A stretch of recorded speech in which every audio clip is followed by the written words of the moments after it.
To begin our engagement here with this Virgin Gorda community, I want to invite Pastor Clifton, or Reverend Clifton, to do the opening prayer for us. I invite you to stand in reverence as we begin, please. Thank you. First of all, hey everybody, how you doing? All righty, you know what? I spent a few days off island. I've been in Columbus, Ohio, and I've been home less than 24 hours. It sure is nice to be back someplace where it is warm. I get cold all the time. Let us pray. Most gracious God and Heavenly Father, we give you thanks for allowing us to come together in this distinct and unique configuration of people to discuss those matters which are affecting and will seek to improve our communal life together.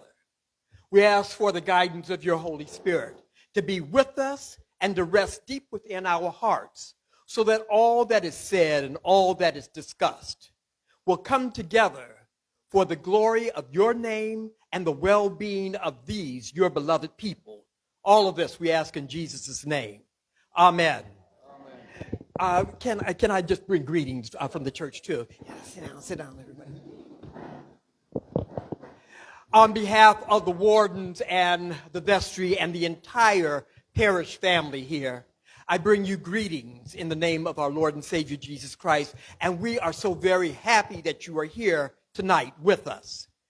Over the past few years, I hope that you have seen more of an intention of the parish family here at St. Mary's to open up and invite the community in. And so what we're asking you to do on this day is to think of St. Mary's as your community church.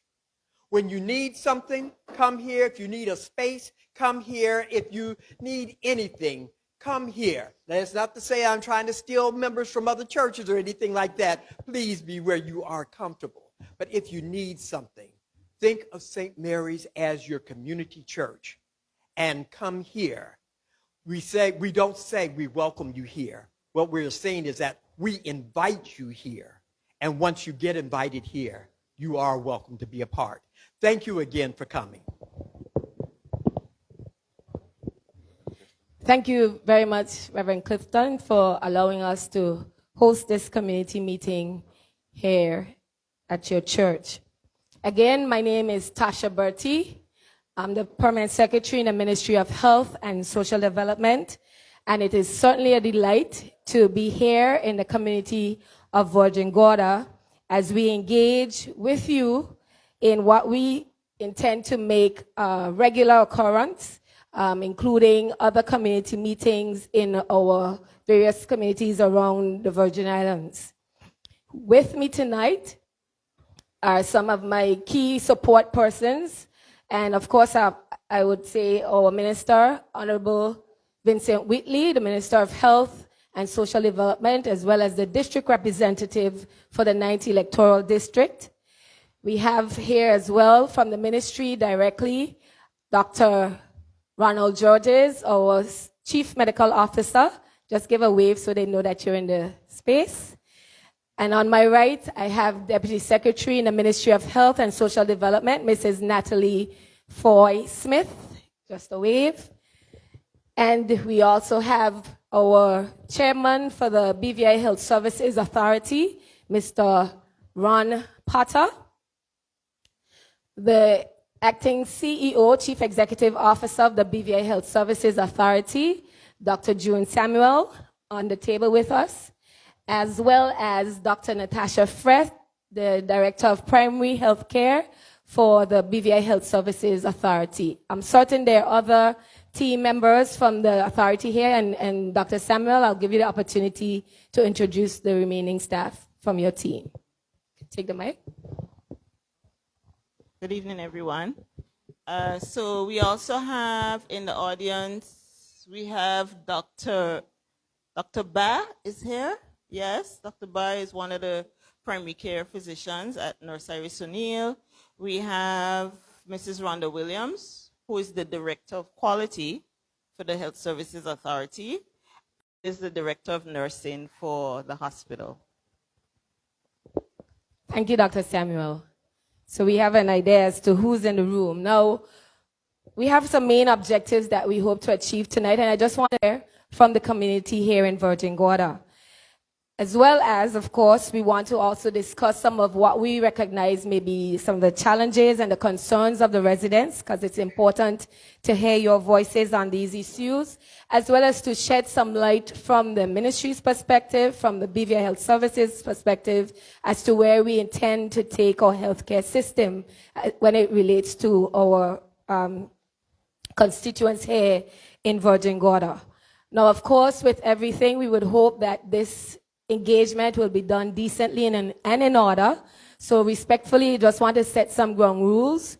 We do have some moving mics. Unfortunately, we don't have a standing area where you can come up and utilize the mic. We're going to give opportunities for individuals to have your questions asked and hopefully answered, as well as also give you the opportunity to make sure that we're able to listen to each other respectfully and allow other persons to speak respectfully throughout the evening as we engage. If you would like to say something, please just raise your hand. I think Mr. Grange will move around with the mic and give you the opportunity. I know everybody might want to speak all at once sometimes, or you might want to speak several times, but we want to ask, let's try to control that opportunity and give other individuals as well the opportunity to speak when when they may have a question or concern, okay? Ultimately, again, our engagement tonight is about getting an opportunity to hear from you directly, and we want to give you that opportunity. So without any further ado, I'm going to allow our Minister for Health and Social Development, Honorable Vincent Whitley, to greet you at this time. Good evening, all. Thank you, P.S. Tasha. Thank you and your team for coming over. We miss Nigel and we miss Damien, who also work with the HSA PR team. A pleasant good evening to all of you present here. And of course, those listening on the various online media. I think we have about 2 different online media here. JTV I see up front, but I think Orlando's also getting set up. I'm not seeing him, but he's supposed to be here. Tonight I'm here in actually 3 different capacities. First of all, as a resident of Virgin Gorda. Second, as the elected representative of the 9th District. And third, as a Minister of Government responsible for health and social development, which will clarify what that means in a few minutes. A person seems very confused. Many of you would only see me leave sometimes 6 a.m. or 7 a.m. in the morning and return at 9 or 11 at nights, or in church on Sundays for those of you who go to church. We were in the House of Assembly up until 10:50 last night. And that's why I came over 11:15, hammering away, trying to get legislation done. The last year, and particularly the last 3 months, has been really, really brutal on all elected persons due to our COI deadlines, and the need for Cabinet and the House of Assembly to meet nearly every day to fend off the various challenges facing this country, which are many. I'll name the 3 main ones that we are currently dealing with. 1, grade listing. 2, a mutual evaluation report. And of course, the Ardent Council that still hangs over our head. Our Premier and Deputy Premier will be traveling this weekend to go to the UK to meet with officials there to give them an update and to negotiate on our behalf. All these issues have had significant impacts on the lives of all of us. And as ministers and all elected persons have had to forego many activities and initiatives, and for the most part have not been present in our districts as we would like. And you will see that wherever you go, you're not seeing representatives because we are often either in Cabinet and in the House. A lot of things we would have wanted to do, we weren't able to do because of the pressures of the office. However, with the bulk of the COI legislation now out of the way, we can now turn our attention and focus on the work of the country in this new paradigm and era. the way things were happening before, there'll be some changes going forward. I look forward to a very fruitful and engaging meeting this evening. And it's my wish that when we leave here tonight, we would have forged a way forward in partnerships with the business community, NGOs, civic society, concerned citizens, and of course, the government of the Virgin Islands. There are three areas, in my opinion, that should never be made political. One, land ownership. Two, education.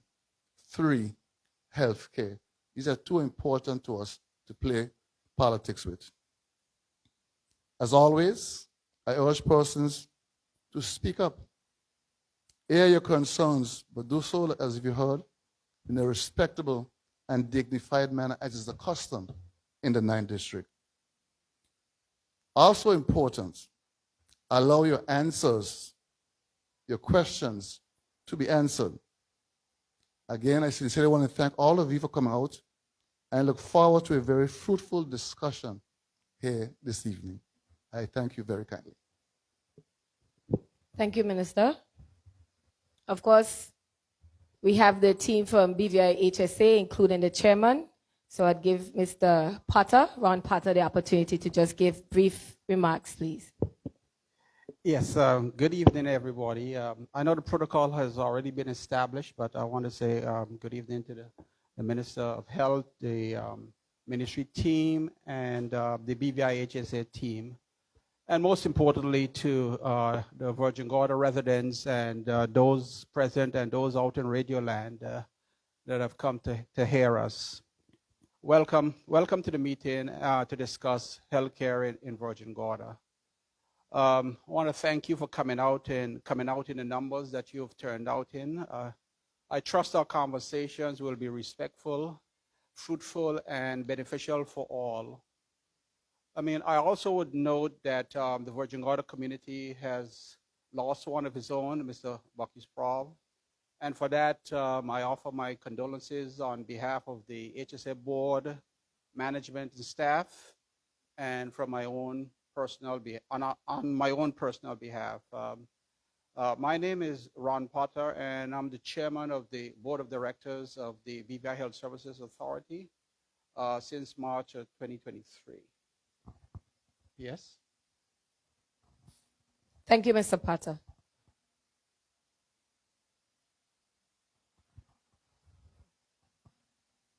All right, so I want to give Dr. Sorry.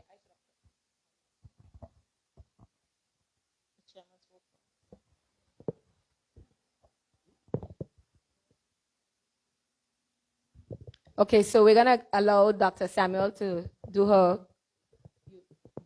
introductions, and then we go into. All right, good afternoon, everyone. Thank you very much for coming out. So as we said before, I'm Dr. Samuel. I'm the Acting Chief Executive Officer for the Health Services Authority, and as such, I report to the chairman of the board and have oversight for the operational matters as it relates to the Health Services Authority. I introduced before Dr. Natasha Fred, who is the Director for Primary Health Care. And then we've been joined by Dr. Shanna K. Fraser. Dr. Shanna K., most all of you here should know her. She is the lead clinician for primary care services at Nurse Iris O'Neill and Gorda and North Sound. Okay, so we are happy to be here to talk with you about the services that are provided specifically in Virgin Gorda, and also to hear from you, what you see as areas of improvements, collaborations that we can make, so that, at the end of the day, we continue to provide and improve the services that are being offered to the residents in Virgin Gorda. Thank you. Okay, thank you very much, Dr. Samuel. So we are going to quickly provide some quick synopsis of what's happening from the ministry's end, from BVI HSA's end, and in terms of what's happening in those particular areas as it relates to the community here in Virgin Gorda. Just to give you an idea as to what has been in the pipeline, what we've been working on. And then we're going to try our best to give the majority of the time to the engagement of the residents that are here. So it's now 6:20, and I'm going to be holding the team, including the minister, to making sure our presentations are precise and short. So by 6:30, we can then open the floor for engagement of the public. Is that a safe agreement, team? Everyone on the panel? Okay, because this meeting is about hearing from the community. That's our intention. That's why we're here. And it's important that we give the residents the opportunity. So we're going to try to be as concise as possible. Minister, could you just give a little brief synopsis of some of what the ministry has been working on in relation to our healthcare system, especially for the residents here in Virgin Gorda? Thank you, Paige. I'll be very, very brief. As far as healthcare is concerned, and I think it was last month, we passed a SAP, schedule for additional appropriations. And that SAP, we got, I think, about $5 million for health services. Of that $5 million, about one went to the chillers in Tortola. I think one went to electricity. 3 went to between dialysis and a few other areas down there. And the loan, which we were hoping to pass last night, but we'll pass next week. And the new loan we have, out of the $100 million, we have $4 million earmarked for Health Services Authority. All the money hasn't exactly been decided yet. Based on the meeting tonight, it's going to help us, give us a clear steer as to how that money will be applied across Health Services Authority. But this is capital funding from the national budget for health services. Thank you, Minister. Mr. Platter? Thank you again, MC. I just quickly want to go over a couple of areas. I will speak about some capital matters and senior management, and Dr. Samuels will speak about the operational matters concerning the BVI HSA. So quickly, I want to speak about the North Sun Clinic. This clinic has been operating sporadically since Hurricane Irma in 2017. With it being closed most of the time. The clinic was refurbished in 2023, and the living quarters situated above the clinic has also been refurbished for attendant nurse. Okay, I'm sorry. And the intention is to have this clinic operating a few times a week in the very near future. Nurse Iris Medical Center, this building was completed in 2018, but unfortunately, services meant for 2 floors were consolidated on 1 floor. And over time, the integrity of the roof was compromised and has been leaking for a few years. The radiator for the backup generator failed, and the spare, which was on special order, took a few months to be manufactured and then shipped. But the generator has now been addressed. The issue with the generator has now been addressed. And as the minister made mention, allocated in our capital budget some funds to address the repair of the roof. And so once we get that'll be completed immediately. And then we'll implement a regular schedule for all equipment. Maintenance schedule for all equipment will be enforced. So we don't go through the challenges that we had done in the past. Quickly, the building in disrepair behind the Nurse Iris Medical Center, which is instead intended for staff accommodations.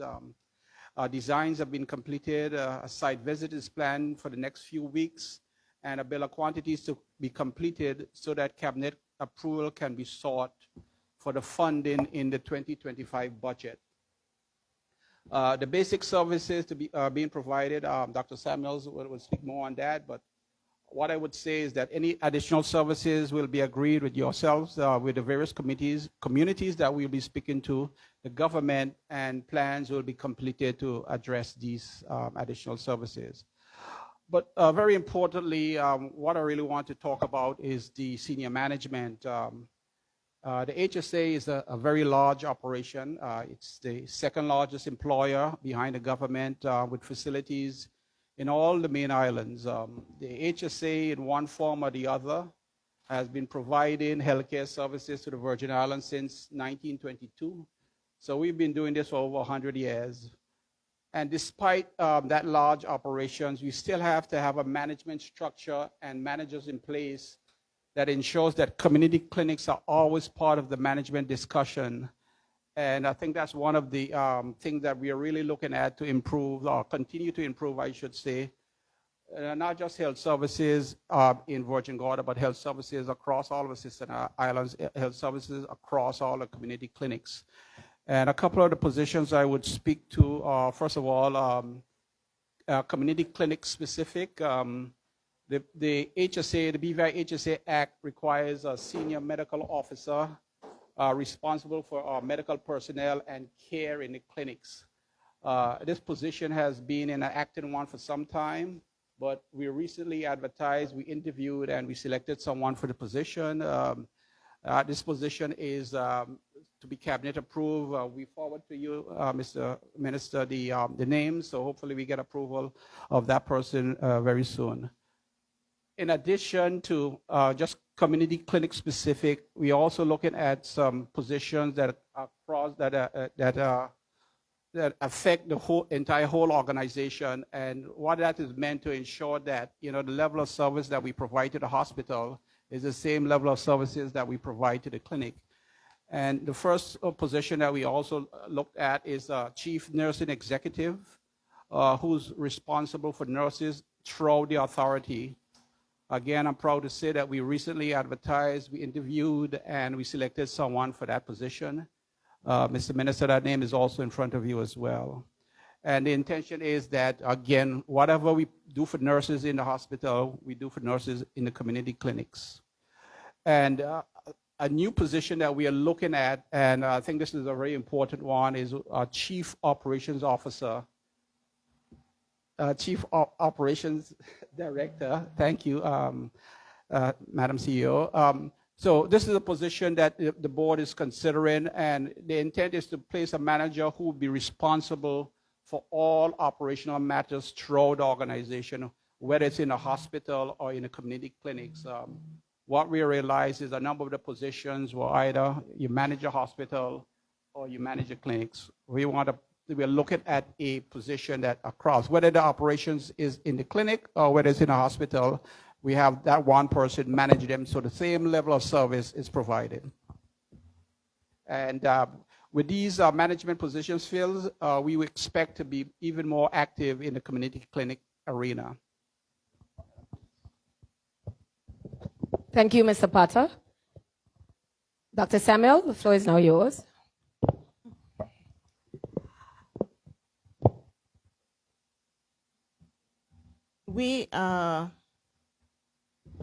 Our focus is on ensuring that you get comprehensive services being provided out of the Nurse Iris O'Neill Clinic, and also, and GADA is a part of this discussion. Currently, the clinic does have some challenges as it relates to the recent storm that passed and damaged our air conditioning system. That is being repaired. The staff, we continue to provide services. Most of the services are back up and running. So your lab services, your X-ray services are in the building and functioning, as well as the physicians and nurses providing all of your primary care services as previously. In addition to that, there is a clinical person, a nurse on the campus around the clock to deal with any issues that may come up after 4:30.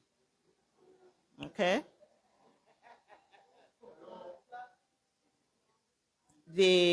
In terms of emergency calls, we have streamlined, so we've handed out a brochure. I need you to pay attention to the brochure. The brochure outlines all of the services that are available at the Nurse Iris O'Neill Clinic. Okay? on a regular basis. It also lists all of the numbers that can be accessed, including for emergency calls, okay? The 911 system, we have had discussions with the 911 team so that that number can also be used. If you have an emergency, you would know that you have an ambulance team that is now stationed in Virgin Gorda at the clinic, all right? So those services are available as needed, and the numbers to access those services are listed. There are some specialist services that would usually be provided on a visiting basis, and we know that there has been a gap in that, and we are looking at reestablishing those specialist services that would have been visiting in the past. The chairman spoke about the North Sound Clinic, and the intention is that once we have recruited additional staffing, that the clinic will go back to being in operations 3 times a week as previously. We have challenges as it relates to staffing, but we're now in collaboration with the Ministry of Education so that students returning home, we can get those students into our system as seamlessly as possible. And we also have programs whereby, just as over the summer, we had some summer students who worked with us so that we can get students into the system, okay, during their school career, so that we can get them interested in taking up health services as their career. The chairman talked about the staff accommodation, right, which will help us in terms of assigning staff, having your own staff on VG, because that has been one of the ongoing challenges for a long time. And EMT training, we've just completed a cohort of EMT training. We had a number of students who graduated, and 2 of the students are from Virgin Gorda. So we are looking to have them added to the staff. They currently work in the clinic, but we're now going to support them in completing their certification so that they can become a part of the team, the EMT team for Virgin Gorda, so that we have more sustainability in having that service on Virgin Gorda. Okay, so during the question and answer period, any questions as it relates to the services, we can take those, and we have the team from Nurse Iris O'Neill who will also provide information. All right, thank you very much, Dr. Samuel. So as the crowd has grown, I think some persons may have missed some of the initial conversations around how we hope to manage the discussions tonight. And again, just for the benefit of those who've come in since I've spoken, my name is Tasha Bertie. I'm the Permanent Secretary in the Ministry of Health and Social Development, and I'm happy to be a part of the panel here to share with you what has been happening in healthcare, as well as to hear from you some of what you've been encountering and how we can best come to some discussions as well as solutions to assist in ensuring that our services in relation to healthcare meets the immediate needs of the people of this community. So we've heard from the 4 persons, the main persons on the panel so far, but of course we want to give the opportunity. Most of this discussion should be our engagements with you, allowing you the opportunity to ask your questions, get any matters clarified. As I've mentioned before, we want to, as much as possible, do this in a respectful manner.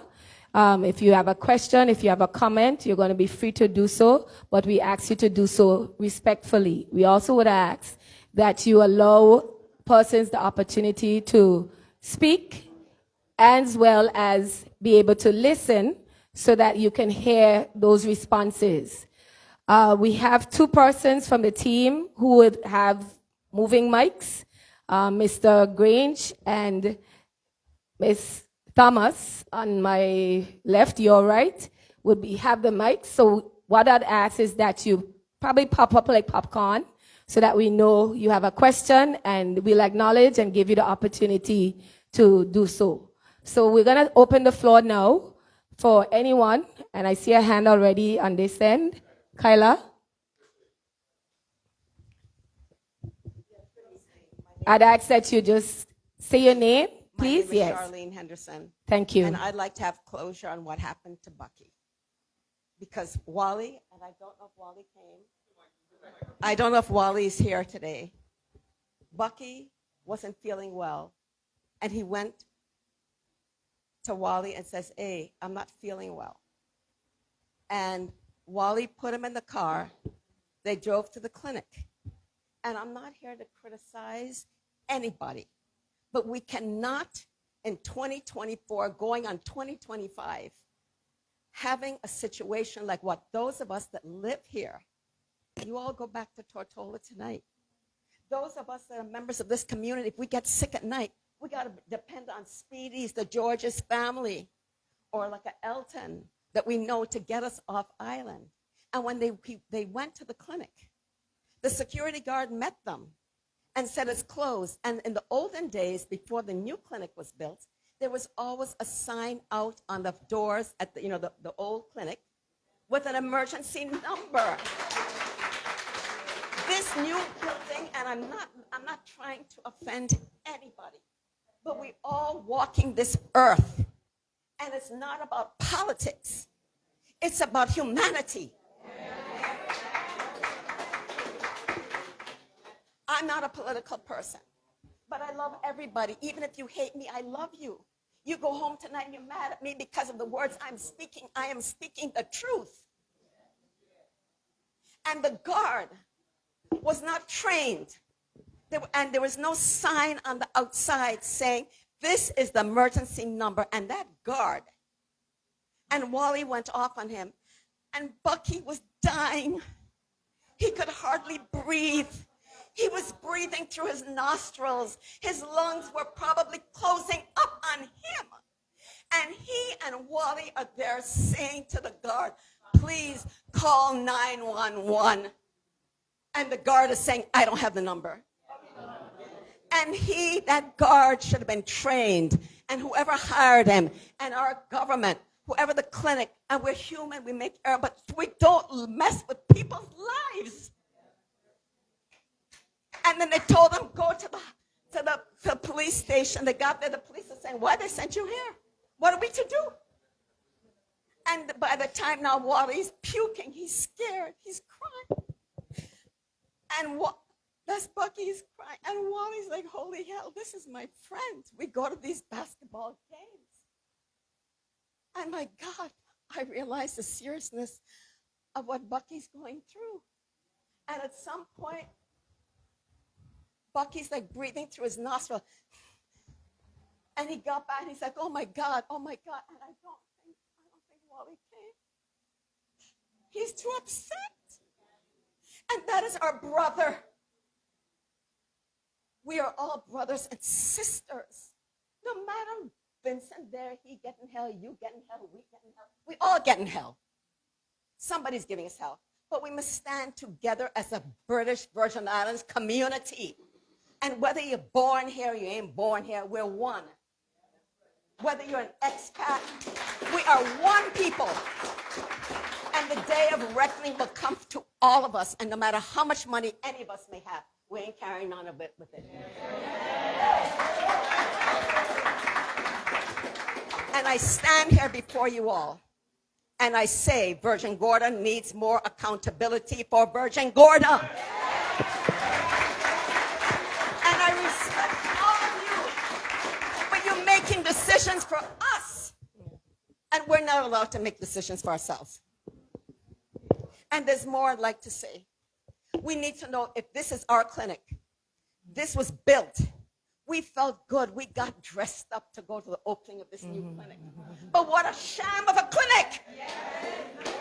It is a sham. And we were taken advantage of because we put on our best Sunday outfits and we went there and we celebrated the opening of this clinic. And the shit ain't working.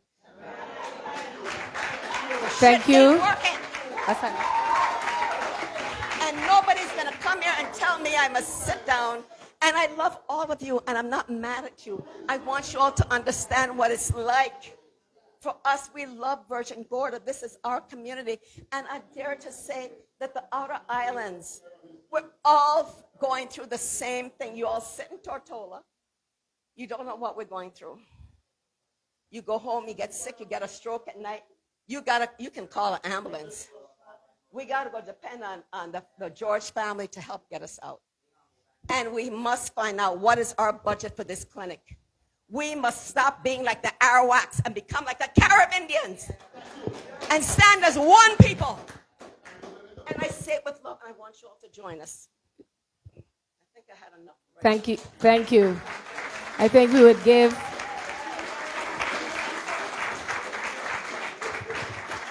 So I think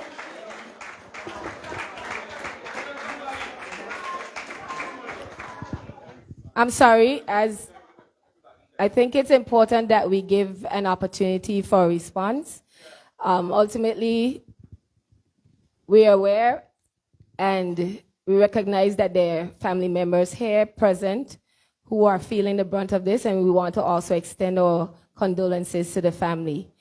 It's important, too, that we give, respectfully, it's important, too, that we also give the Chief Executive Officer the opportunity to respond. There was a question posed, I think, Ms. Henderson. Question you also posed, and I think it's important that we get some closure, at least with a response from the authority, briefly, in terms of, sorry?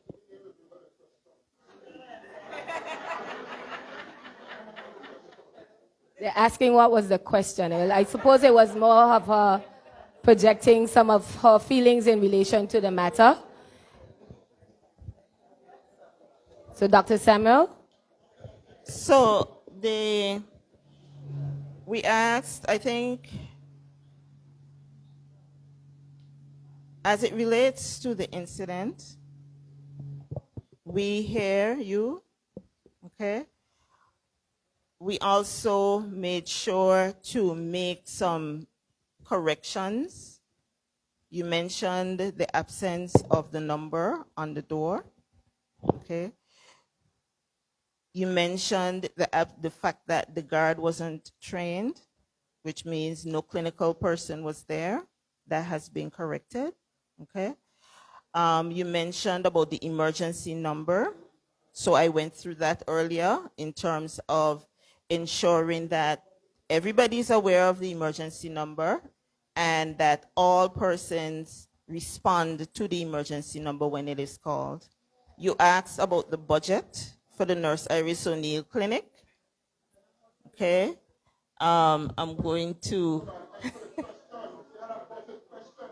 Yes, she asked, what is the budget for the Nurse Iris O'Neill Clinic? Right. So the Health Services Authority has an overall budget of 42. Excuse me, sir, could we just give an opportunity for a response, please?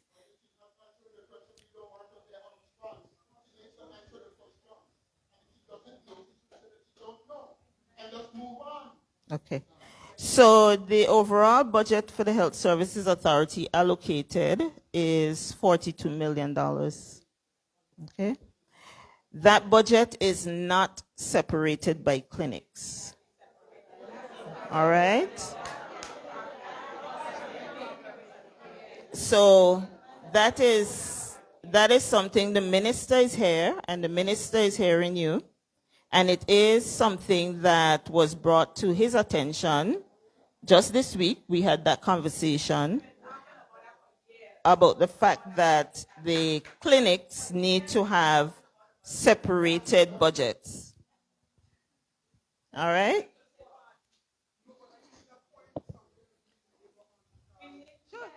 Sorry, let's be certain that we acknowledge there was somebody with a hand, but if you raise your hand, let's try to do it in an orderly fashion. If the lady doesn't mind allowing you to go in front of her, I saw her hand before. Sorry, I think, Yes, good evening. yes, yes, please, could you just?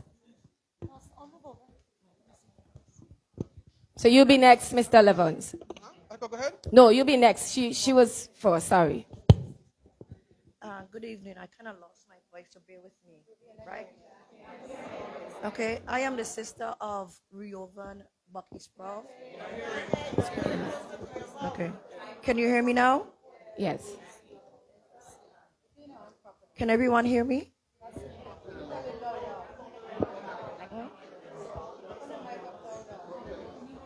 Laura, can you hold it for her, please? Thank you. Yeah, good evening. I am Ingrid Sproul. I am the sister of Reuven Bucky Sproul. And I have a lot of questions. I'm going to ask them one by one, and I hope that all of you will be able to answer. First one, why it took a tragedy incident for the BVI health authorities and the government to realize the vital concerns of Virgin Gorda residents.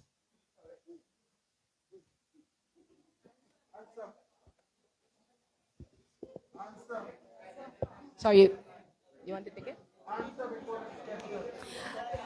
Sorry, I don't think that we would say that it's because of this event. That's why we're here.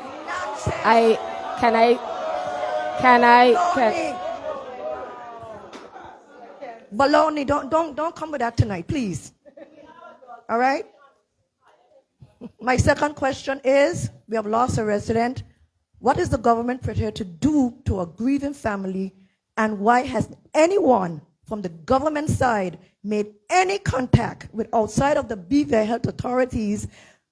Are they more concerned about the COI or the people?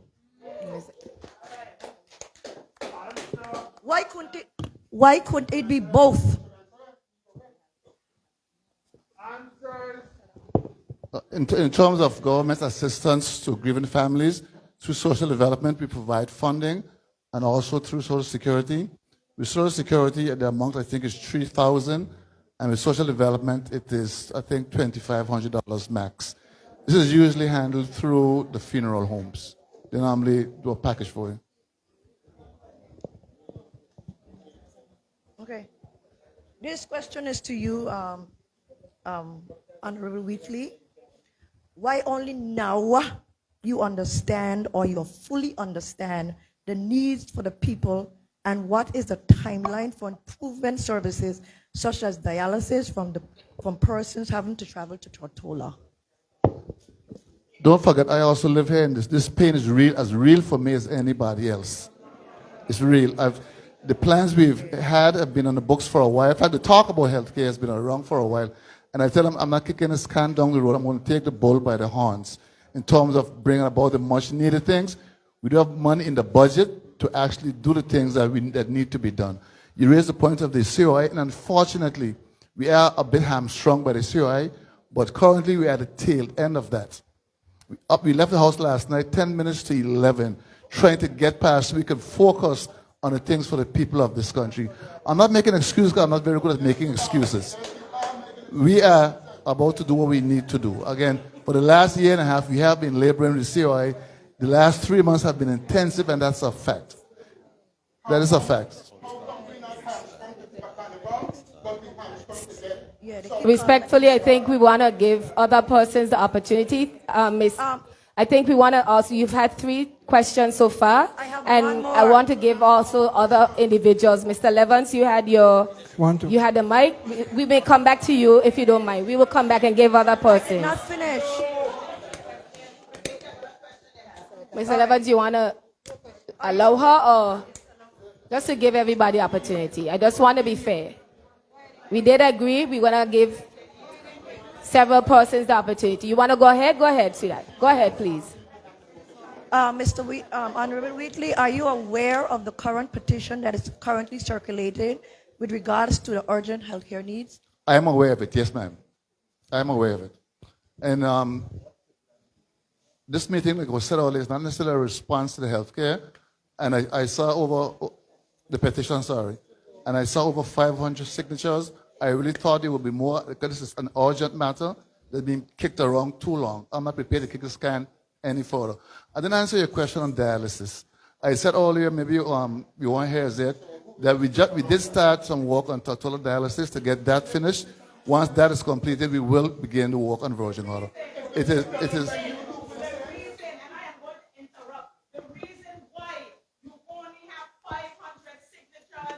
Because people are afraid. Thank you.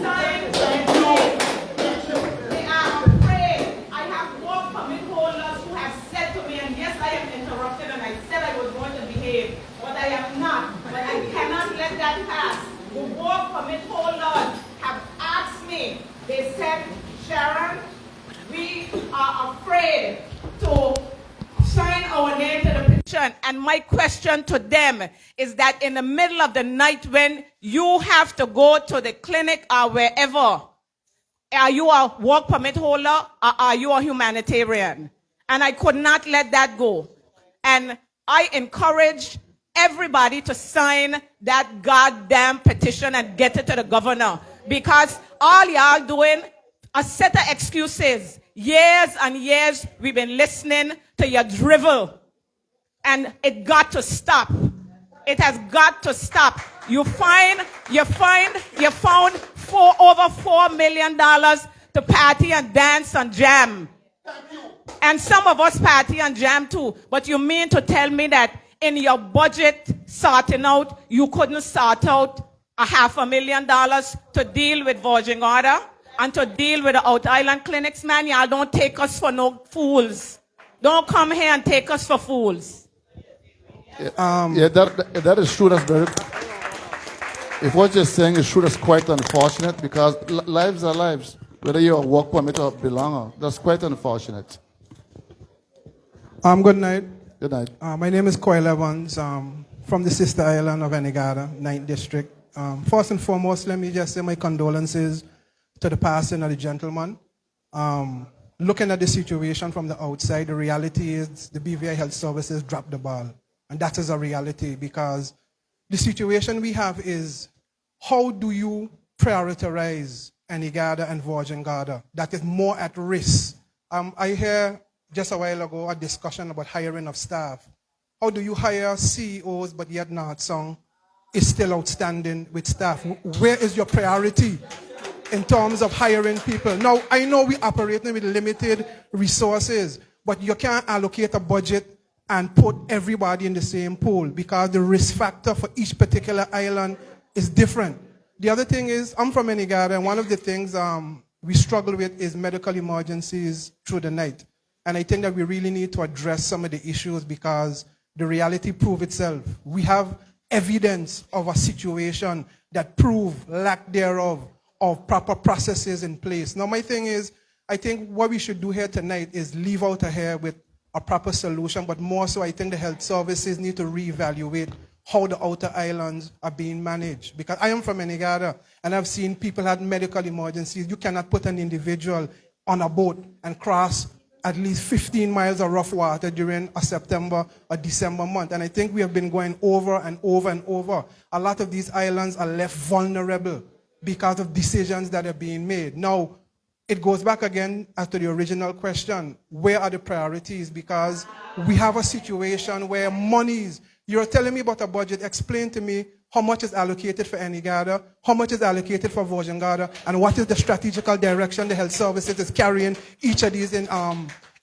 these places to. Because my thing is this, we have ambulances inoperative, we have firemen doing multiple jobs. When are we going to evaluate and see how we could fix the situation? I think a lot of times what we are doing is we are being reactive. A situation happened, and then we put a mechanism in place, but we have to be proactive. Our ability to be able to at least see problems, but the only way that you can see a problem is if you sit down and look at the risk. How many medical emergencies left Virgin Gorda for the year? How many left Anegada?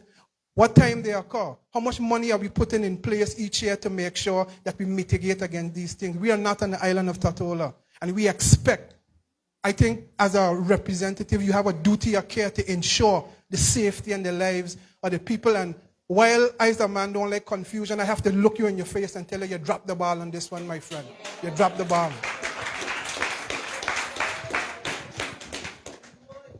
The one point you raised there, I commend you for that, and that is the finger pointing and so forth is not what I want to hear tonight. I want to walk away from here with solutions.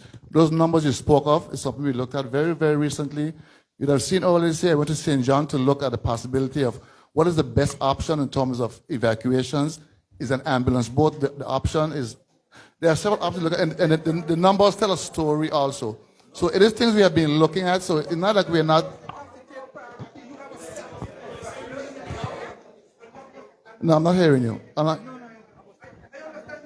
Yeah. Yeah, I'm not hearing you. My position is, and I understand your position as a minister, because a lot of times we say things, but sometimes you have to sit in the seat to understand the situation. So I could give you that, but the reality is $5 million was allocated as a SAP. The question that lends itself is how much of that money was given to the high-risk areas like Enigada and Gorda that are not connected to the main place. So for you to say that we're having discussions, how long are we going to have the discussions? Enigada been out of medical emergency services. You have to call and depend upon people who you know to move your people if you want them to move. But we don't have anything in place. Enigada is not located next to Tatola and even further away than Gorda. And the risk exists. Y'all know the risk exists. And all we are asking is to put the mitigation in place. But you can't put a mitigation if you don't have a level of priority. And you need to prioritize the outer islands because they're more at risk, especially when you have facilities that are inadequate to do the work and have staff on the ground that's not present. So while we're discussing, Honorable, I think we need to be real with the circumstances on the ground, and I think what we need to do is we need to find a solution to these problems. We just can't come and do the same thing and expect a different result. And that's what we're doing. We come in, we're meeting, we're talking, we're meeting, and the situation has not changed over the years. I really thank you for that. We have $4 million coming soon. That's one of the reasons why I'm here. We hope to get a $4 million passed to decide how best to spend it. You today are going to help me figure out what, in your mind, are the priorities. That's why we're here. The money has not been passed as yet. Hopefully, we shouldn't do it last night, but we ran out of time. But when the Premier comes back in about 2 weeks' time, we're going to pass that $4 million for health care. Tonight, you're going to help me figure out, in your mind, what are those priority areas for you. Thank you. Yeah, but one more thing. But I think that this is a situation that needs to be addressed on a higher level. Because now you are entering into a high-end tourism product where there's a duty of care for us to provide medical facilities. We have a helipad that is uncertified. We have Oil Nut Bay just about to put a helipad. You have places like Peter Island that has an interest. So what we have to do is we have to build something that can actually integrate into that mechanism. Why can't we get a helicopter? Why are you also afraid of the fact of we getting a helicopter with multiple purposes? You have border patrol, you have immigration, you have customs, you have police, and then you have the situation that you have medical airlift. We can do these things. I mean, these things are not inachievable. And Cayman Islands don't already do these things. Bermuda have these things in place. The template is there. It's just that we have to lift it up and apply it for ourselves. But in my humble opinion, sometimes I don't feel priority is being given to certain things. And I know limited resources, but still. What you've got excellent ideas. We have explored these things and even look at the cost of them. So there are things we are looking at. When it comes to budgeting, unfortunately, we don't control our budget like that. We are given allocation that we have to figure out. When you ask questions, please be respectful while we give the answers for you. Thank you. Dr. Samuel, do you want to respond to some of the points raised? When will the clinic be staffed with a doctor 24 hours a day? Answer the question, please. Why you take this so long to answer that question? Excuse me, sir? It's a simple question. They don't need to collaborate and answer the question. So I hear your question. Yeah. Okay. We have some people. One of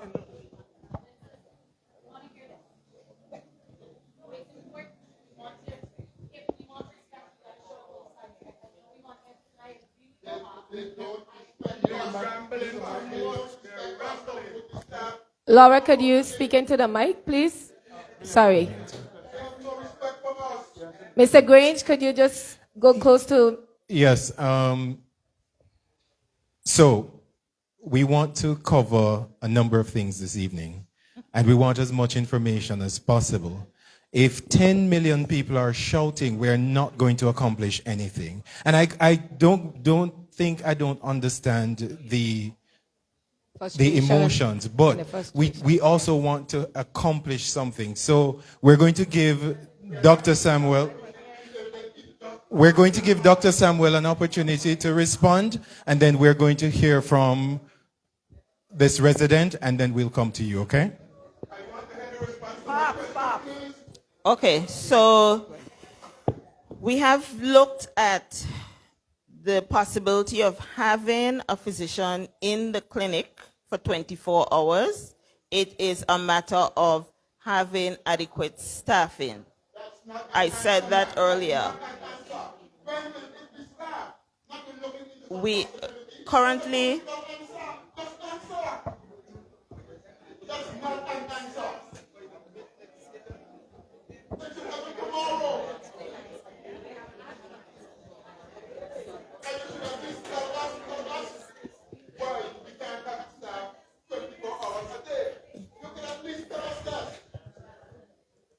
Okay. Good evening, everyone. First of all, I'd like to express... Speak a little louder, Doctor. Okay, Fred? sorry. Hi, good evening, everyone. First of all, I want to take the opportunity to express my condolences to the Sproul family. All right, my voice is generally soft. So right now, I feel as if I'm shouting. Okay? I was saying I want to take the opportunity to express my condolences. I know, wait. Thank you. If I were to ask how many people in here knows me from a child, nearly everybody hand gonna go up. My story is linked to Iris O'Neill Clinic, right? Because most of you know where I grew up, right across the road. So I can recall all of this story. So when I took this position, I was very passionate, not only because of my story, but also because I'm from here. My family is from here. Now, to answer your question as to when it will happen, right? Unfortunately, we do have a shortage of doctors. Essentially, yes. The reason why... No, Mr. Stevens, I believe you want to get an answer, so let's allow her to speak, please. Thank you. The reality is because of the fiscal challenges that we have at BVI HSA, right? Because of money, it's difficult to recruit the number of doctors that we need. No, I understand what you're saying. I understand, but when it comes to that aspect of it, we try to recruit. Dr. Fred, let's hear from this lady. Go ahead. Good evening. I want to know if there's some consideration could be given to the resident of Virgin Gorda for putting us on a ferry any hour of the night. I'm talking about night or day. Could we please get into Rotong instead of Beef Island? Why can't we go into Rotown? I remember an incident the other day with a young lady that was at Beef. She left Virgin Gorda and she had to wait an hour at Beef Island for the ambulance because the ambulance was at the pier park tending to a tourist. We all human beings, yes. The ambulance was dealing with somebody else, but it just showed lack of everything here in the BVI. The last time I went to one of these meetings, they put me up on the news. So if whoever want to feel free to put me up on the news, my name is Patricia Stevens, for the record. Because I have 1 million people attend the meeting, but when I speak, they choose me. My name, my clothes, everything. People say, girl, you make the news. Well, I'm going to make it today, tonight, tomorrow. I live here since 1978. I got my education here. I got 3 children born of the soil.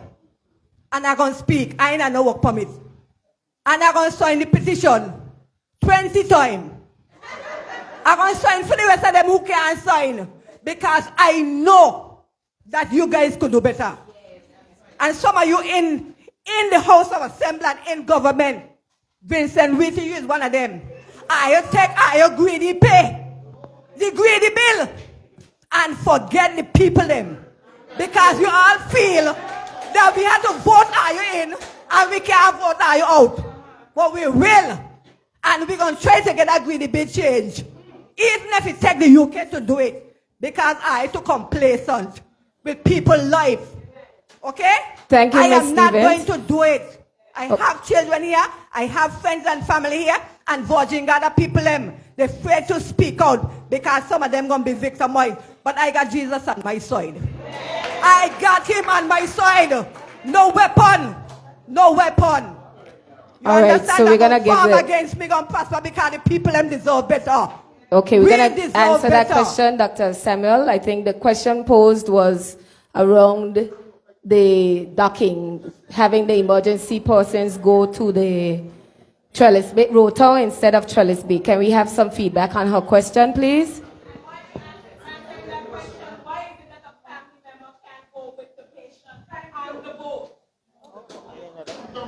So the arrangement that we currently have with the private carrier, right, that arrangement takes us into Beef Island because it is thought to be a quicker turnaround, right? The issue of a family member on the boat, family members have gone on the boat with patients before.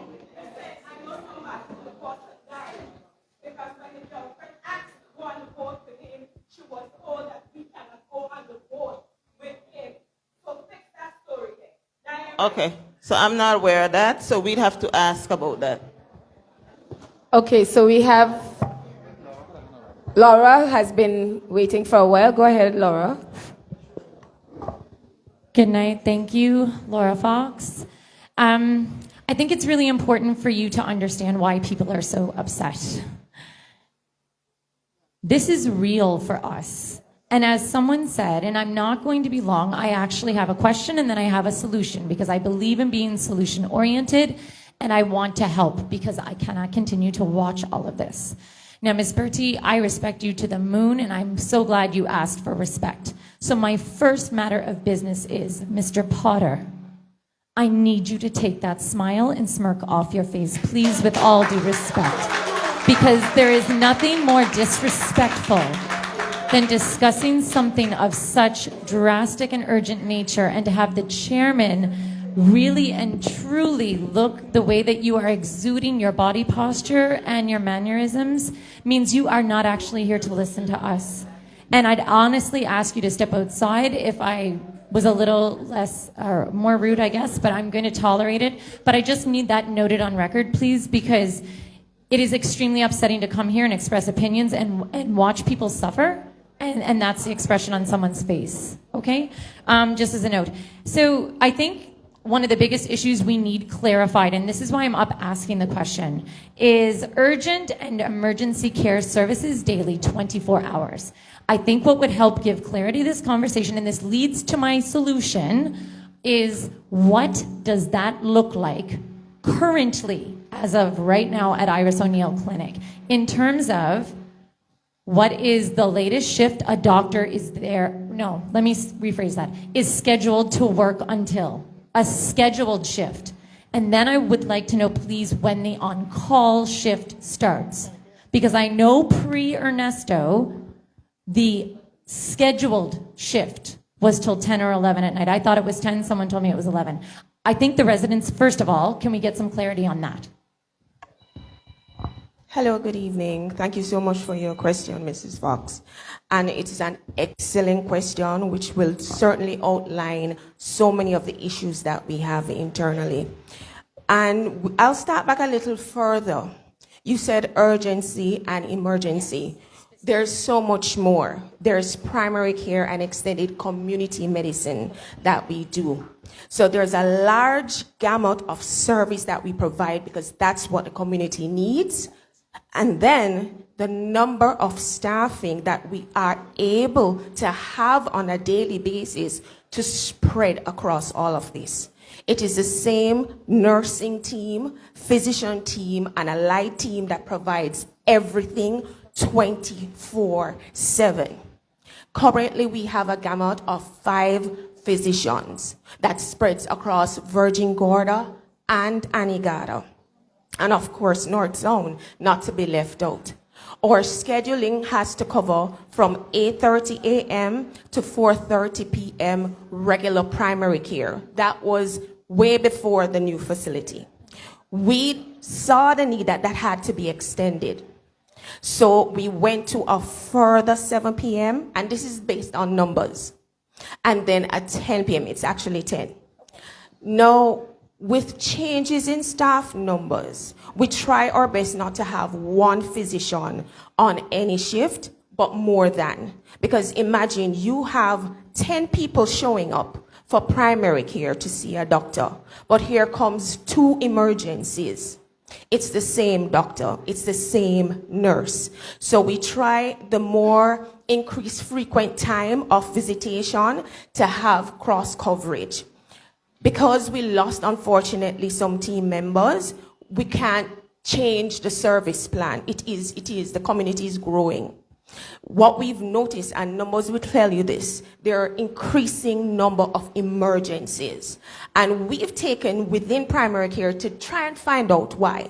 And it's because the society is just growing. A lot of people are involved in, construction working, a lot of building, there are a lot of trauma going on the road and on sites generally.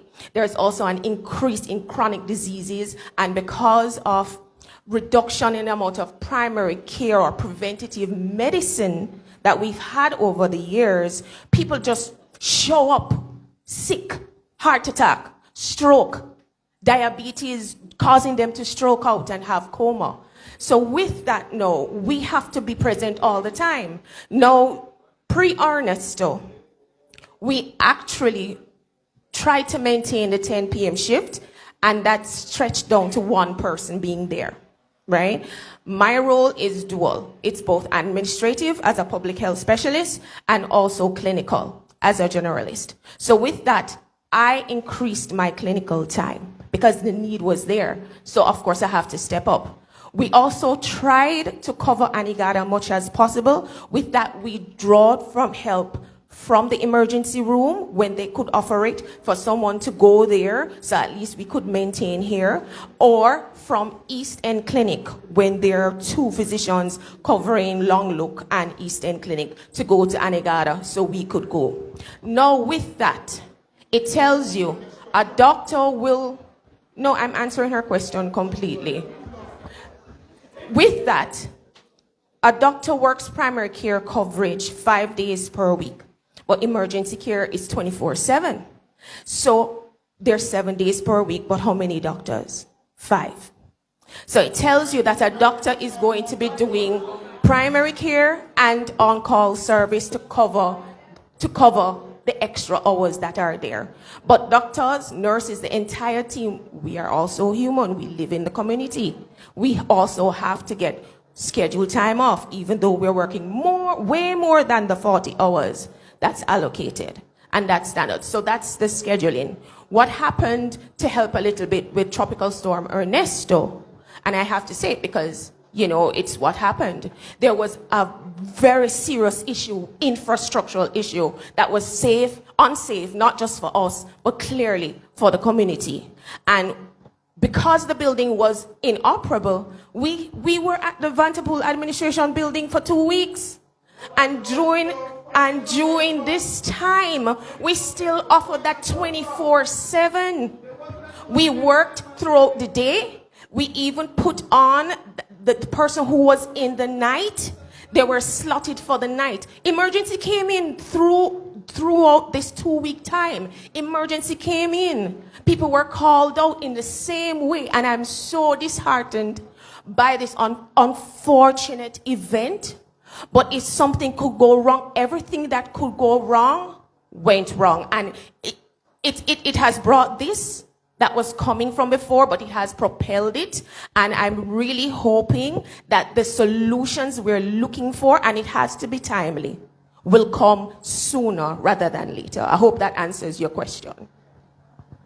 It does somewhat. I'm still unclear though. So until 10 o'clock at night currently, is there a doctor in the clinic? Sorry, that's ultimately what I'm trying to find out too. Well, it's 7 p.m. now. It's 7 p.m. Based on our numbers, it's 7 p.m. But we're trying to see how we can get help. Just like the nursing staff, they've been able to get imported help, relief help in to ensure the 24-hour person in the clinic now. It's the same thing we have to then look at. Okay, so here comes my solution, so I can be short and sweet and give the microphone to someone else. So, first of all, we have to stop talking about, and I know that it's called the clinic, and I know Anegada has a clinic. We have to stop calling it that. There is nothing else beyond the clinic for us. Let's be real about this. And in emergencies, this is it. It's really not Tortola. By the time you get there, it's at least 2 hours. We're done with emergencies by then. Therefore, we need to make sacrifices or whatever we need, because this is the primary location. When you are more than an hour away from advanced medical care, which we completely are, you have to go, as I say, commando. So what I actually believe, we do need more staffing. I'm not going to let anyone out of that. But we also need to schedule better. And I think we need to prioritize. So this is something I am very good at, and this is where part of my solution is I'm willing to help with this situation. But I also think it's a bit of PR. If an emergency comes into the clinic, anyone there for a cough or cold, are you willing to wait so that the emergency can be dealt with? Because it's a virgin Gordian, and we know who's probably in there. Okay, we always do. Well, let's just say now that Virgin Gorda could be willing to wait on primary care. We need to spread out.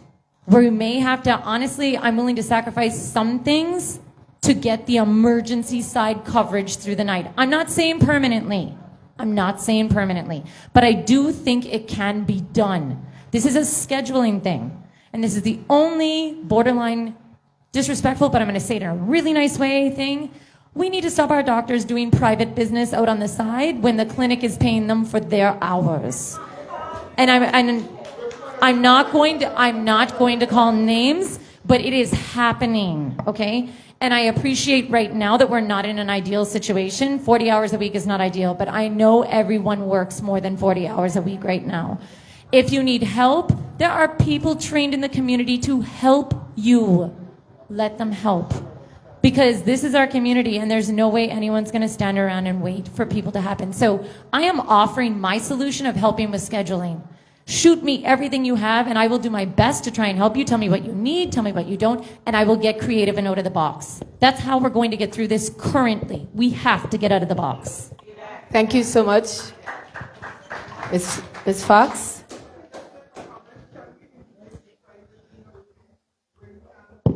Sorry.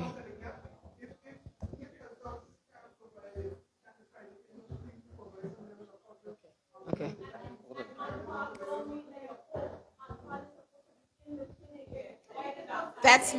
I also want to endorse what Mr. Levin just said, and that's what I said earlier. We have to come to a solution, and it's through partnerships, whether it be private sector, NGOs, concerned citizens. That's what we're looking for tonight. The issue of recruitment, like they said, is a challenge worldwide. And I was telling the team, we have to get creative with how we offer incentives to persons. Some doctors are struggling just like everybody else with their rents. I said, there's a building at the back of the clinic. Why can't we just fix that building and make that part of the pay package? Also, there's a space at the Northern Clinic. Why can't we include that as part of the pay package? We have to start thinking out of the box if we are going to bring solutions to the sale. And those are things that we are working on. Just for information, we are aware of the space behind the clinic. We are aware that we've been trying to make some steps in getting that remediated. We've actually had a drawing completed.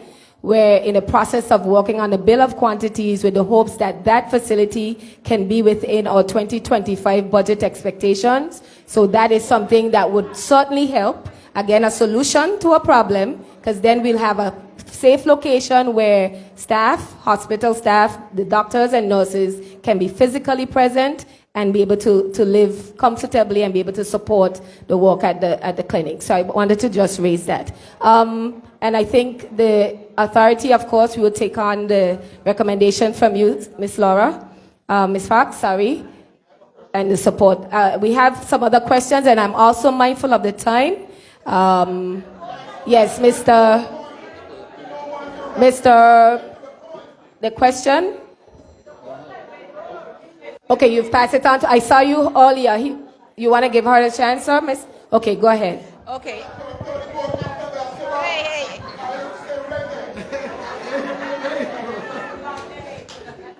My concern is they said that you have doctors on call.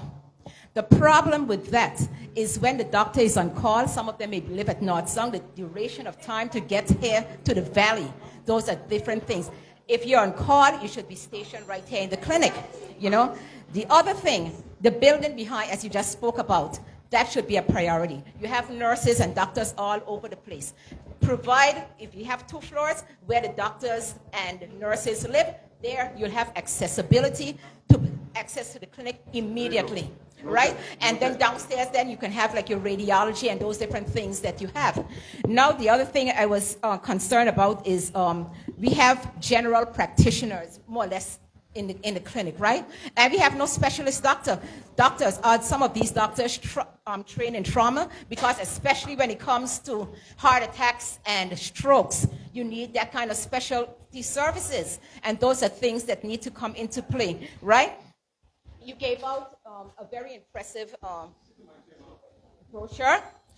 Lab is available 1 day per week. So are we supposed to be just exposed to get on a Tuesday? What happens to the other days if you need emergency situations? If you go down to Eureka, they tell you have to have an appointment. So you have an appointment there and you only get lab here once per week, right? So those are things that need to be addressed, right? And I have a little problem with the response, you know, given the EMTs and so forth. But it takes too long for them to get to the situation. If I'm suffering with a heart attack or something, I'll be dead before they come, and it's dear to my heart. I'm a cancer survivor, so, you know, healthcare issues are dear to my heart. And, you know...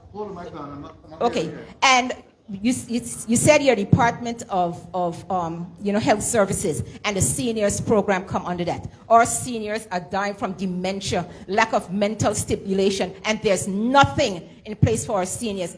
They lie home every day, lonely. There's no place for meeting, and I offered different places, and you know, the seniors there, that's why there's so much dementia and there's so much Alzheimer's, because there's no mental stimulation for these seniors, you know, to be engaged. And you know, thank you. You know, but you know, I am getting ready. In the next month, I'll be a senior myself. So what do I do? Sit down and get Alzheimer's? Dawn, can I ask you please, before I forget? On your suggestion, I hired Nicholas Larac to do exactly what you said you should do as the interim measure.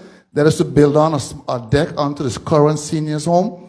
That is being completed, and that was your suggestion. It was an excellent suggestion. That is, the designs have been completed and costed. Consequently, we are also building a new seniors' home. He's also doing those drawings. Hopefully, we'll get it in the next year's budget at the back of the current clinic. We're going to move the seniors from where they are into what do you call it? A proper facility for a modern facility. Again, thanks to you, we are working on that. Okay, but in terms of that building behind the clinic, that needs to be top priority. It is. Because you know, if a doctor has to come all the way from North Song or wherever they may be living, the person is dead. We agree. We totally agree, and we've been working on that. One person said about when you go to Tortola, yes, with the boat, right? They allow you to go on the boat, but you can't get on the ambulance. So if there's no taxi available, you're up there begging a ride up before Island. You can't get to Road Town. So you either have to let You mean in terms of coming down with a patient and you're not allowed to go on the ambulance? You can't get an ambulance, right? And if an ambulance does come, Sorry, I want to be hours. certain I'm understanding what you're saying. You're saying if a patient is traversing over to Trellis Bay on the boat to get on the ambulance, when the family is there with that individual, they're not allowed? One person. Okay, one person is allowed on the ambulance. No. Nobody is allowed? No. Okay, Dr. Samuel, can you clarify on that? Because I think that something is wrong there. Yeah, that's... So Dawn, that's something I would need to look into, because that is not what I know it to be. I would like Dr. Fraser to address the issue of the physicians, because And the person's what on call means. She's going to address the issue of the physicians, because I think it's important that you know what the skill set of the physicians who are currently in the clinic. Mr. Levens, your suggestion about liaising with the private sector, we've noted that, and we will look into Sorry, that. Doc, not to cut you, but I think an additional thing as she goes on, if you could also speak to the specialty services as well, because that was mentioned by another person. Yeah, I have a question, a comment. Hold a thought. Hold it, please, Mr. Levers.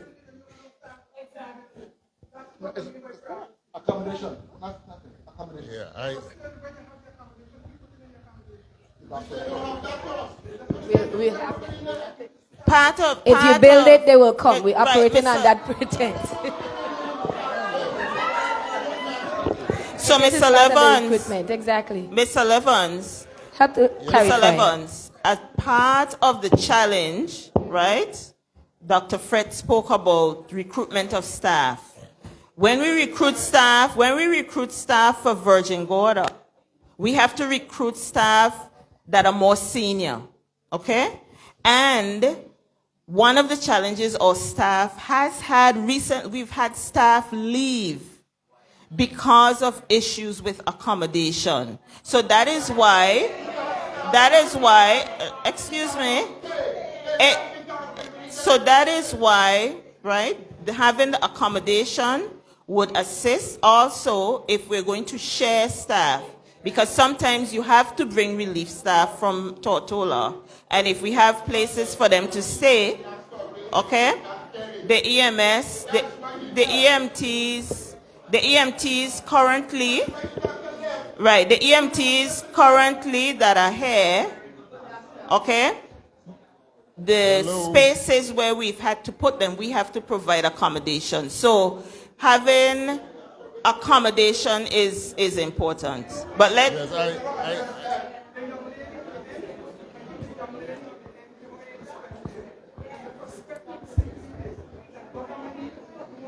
Yeah, They have a big 3-story building right there across by the drugstore. Why are they get to this man and rent it and put all the doctors they go to 5 minutes? They don't have any. Accommodations are there. Accommodations are there.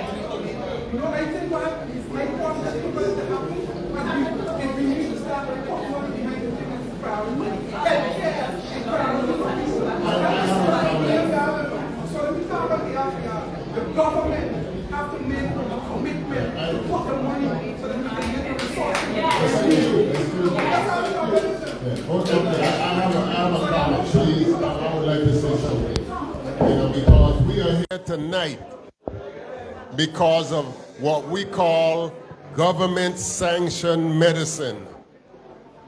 And we have alternative medicines here in the BVI. I know because I'm a part of it. That is far more effective in terms of helping people deal with health issues and the causes of health issues than anything that we are being offered here today. And the bottom line is that as a community, we are going to have to take it upon ourselves to help ourselves. Okay? Now, The NHI system pays doctors and nurses. It does not help someone who wants alternative medicine. It does not pay for that. We need to get that changed. That would be a big step in the right direction. I know, my name is Roy Penn, and I know because I'm involved in this. I've been doing it for a long time. And I pass out some papers to each and every one that would take one. You have my phone number, you have my website, and you can look me up, you can call me and see what I'm doing, because I have solutions to many of the problems that you all are being talked about and brought us here today. It's only going to get worse. It's not going to get better. It's the next meeting, there'll be more people, because we are not talking about what's causing the problem. The lady talked about Alzheimer's, dementia. There's a cause.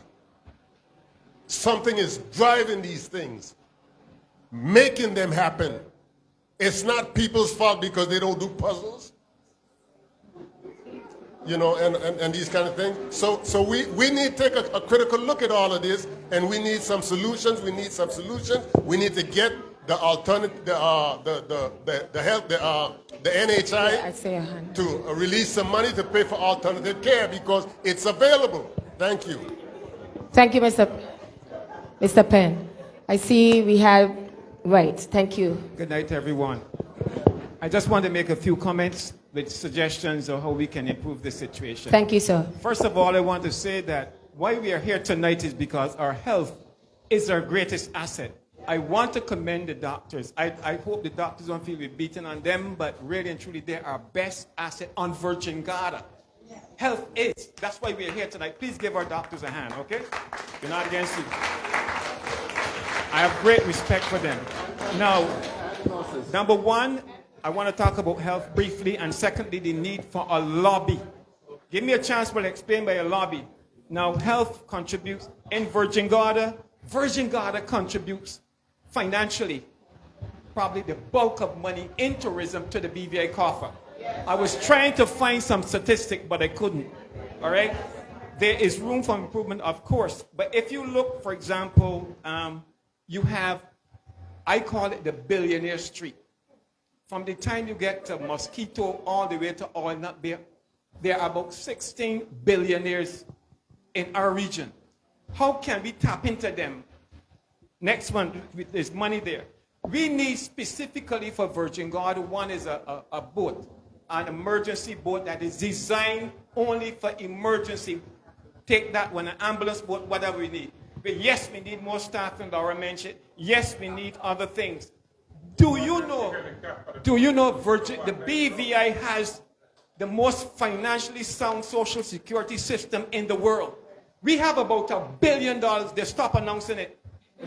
We have in cash plus investment about $1 billion sitting down there available. They can give each of one of us $1 million and would not miss it. Let me ask why we cannot fix the financial problems. Why Social Security cannot be asked, because then we have to pull from them if they can't buy a boat, if they can't help fix the clinic, and things like that. We have to invent ways to solve our problems. The Social Security is a good way to beseech them, beg them, what they have money. About 10 years ago, I saw the record. They had $750,000. $750 million about 10 years ago. Don't ask me how much they have today. I haven't heard any prospectus yet for them. Bear that in mind. Now, let me talk about lobbying. Under the present situation here in Virgin Gorda, and this is where we all have to understand, we talk about health, we have to understand the power of lobbying. The second thing that we have to do, where were you all during Hurricane Irma? The day after Hurricane Irma passed, I fell during Hurricane Irma and I hurt my hip. I could not walk. I was on crutches for about a month. Someone came to me the next day and said, Mr. Fenty, let's form a group to help put together Virgin Gorda. I said, I can't. I'm on crutches. I had to come to the clinic, running generator, the doctors up and down trying to help me. Now, I said that we formed a group called The Rock, VG Rock, an independent, non-governmental thing. Which representative came here during that time?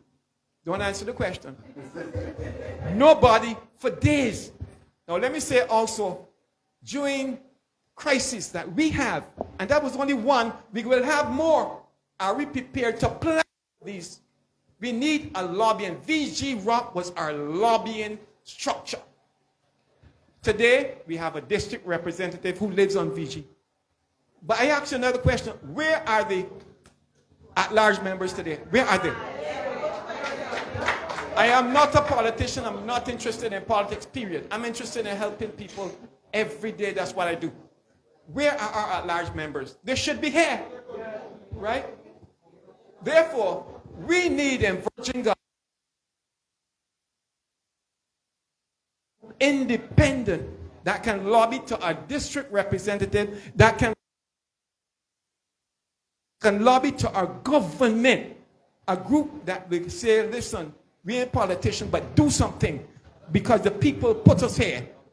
If we don't do that, where are we? You're going to quarrel with government, he quarrel with government, everybody.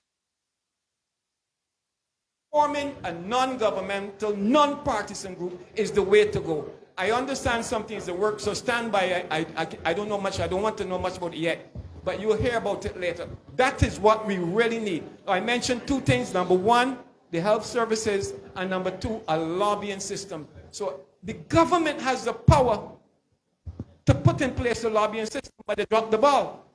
They dropped the ball. The government can do that. They did it in Anegada lands. The government can say, here's your, because after the election, we said in a form a community group. The government say, okay, form your community group. We're going to support you, structure you, everything. I'm a historian. From the top, it comes to the bottom by revolution. And we don't want to talk about revolution. We want to talk about changing, putting structures in place. Because the night before I was at the clinic for 2 hours. One of my family members on drips for 2 hours. So I understand this situation could happen to any of us. So don't tell me anything. Any one of us can be caught in this mess. I'm saying, yes, again, we just finalize and conclude what I said. I said, number one, we do need to have better health services, improve in different areas. We pointed them out. Some other people have other ideas. And number two, we have to have. It cannot happen that the next hurricane that passed through here, who representing us? We have a group that can represent us. We know our problems. We went through the hurricane. We know have solutions. So I'm waiting on the group to do what they have to do. We must have a group that can independently wrap it up. Mr. Fenty, I want to thank you for those comments, and I endorse them fully. We did speak of district councils. We have to see exactly where we are at the Premier's office in getting that district council established. I think it's exactly what you've described. In terms of social security, I am giving them a new mandate in this new age to modernize their outlook on their function in societies and all organizations. And I think they need to relook in these modern times how they function. Also, social development, if you're following in the House, we did pass the Public Assistance Amendment Act 2024. That's going to change the way government handles the vulnerable. We also passed the shock response in Cabinet this week. So we are kind of on the way already, disaster shock response. Thank you, PS. This week. So we are kind of on the way to what you're describing there. And also the fact that it must be a collaborative effort between the NGOs, private sector and so forth, and government working together with one accord. So I fully endorse what you're saying. I also want to encourage neighborhood groups. As apart from community groups, also neighborhood groups. It is so important that we all come on the same page to attack these problems. Some are very old problems, but they should not just continue to linger and linger. I do not plan to leave certain problems for the next generation. I would like to get some of these problems that I met plaguing us still out of the way in my generation. That would be my dream, to solve some of these long-standing, annoying problems. We should not play with healthcare. Our health is our first wealth.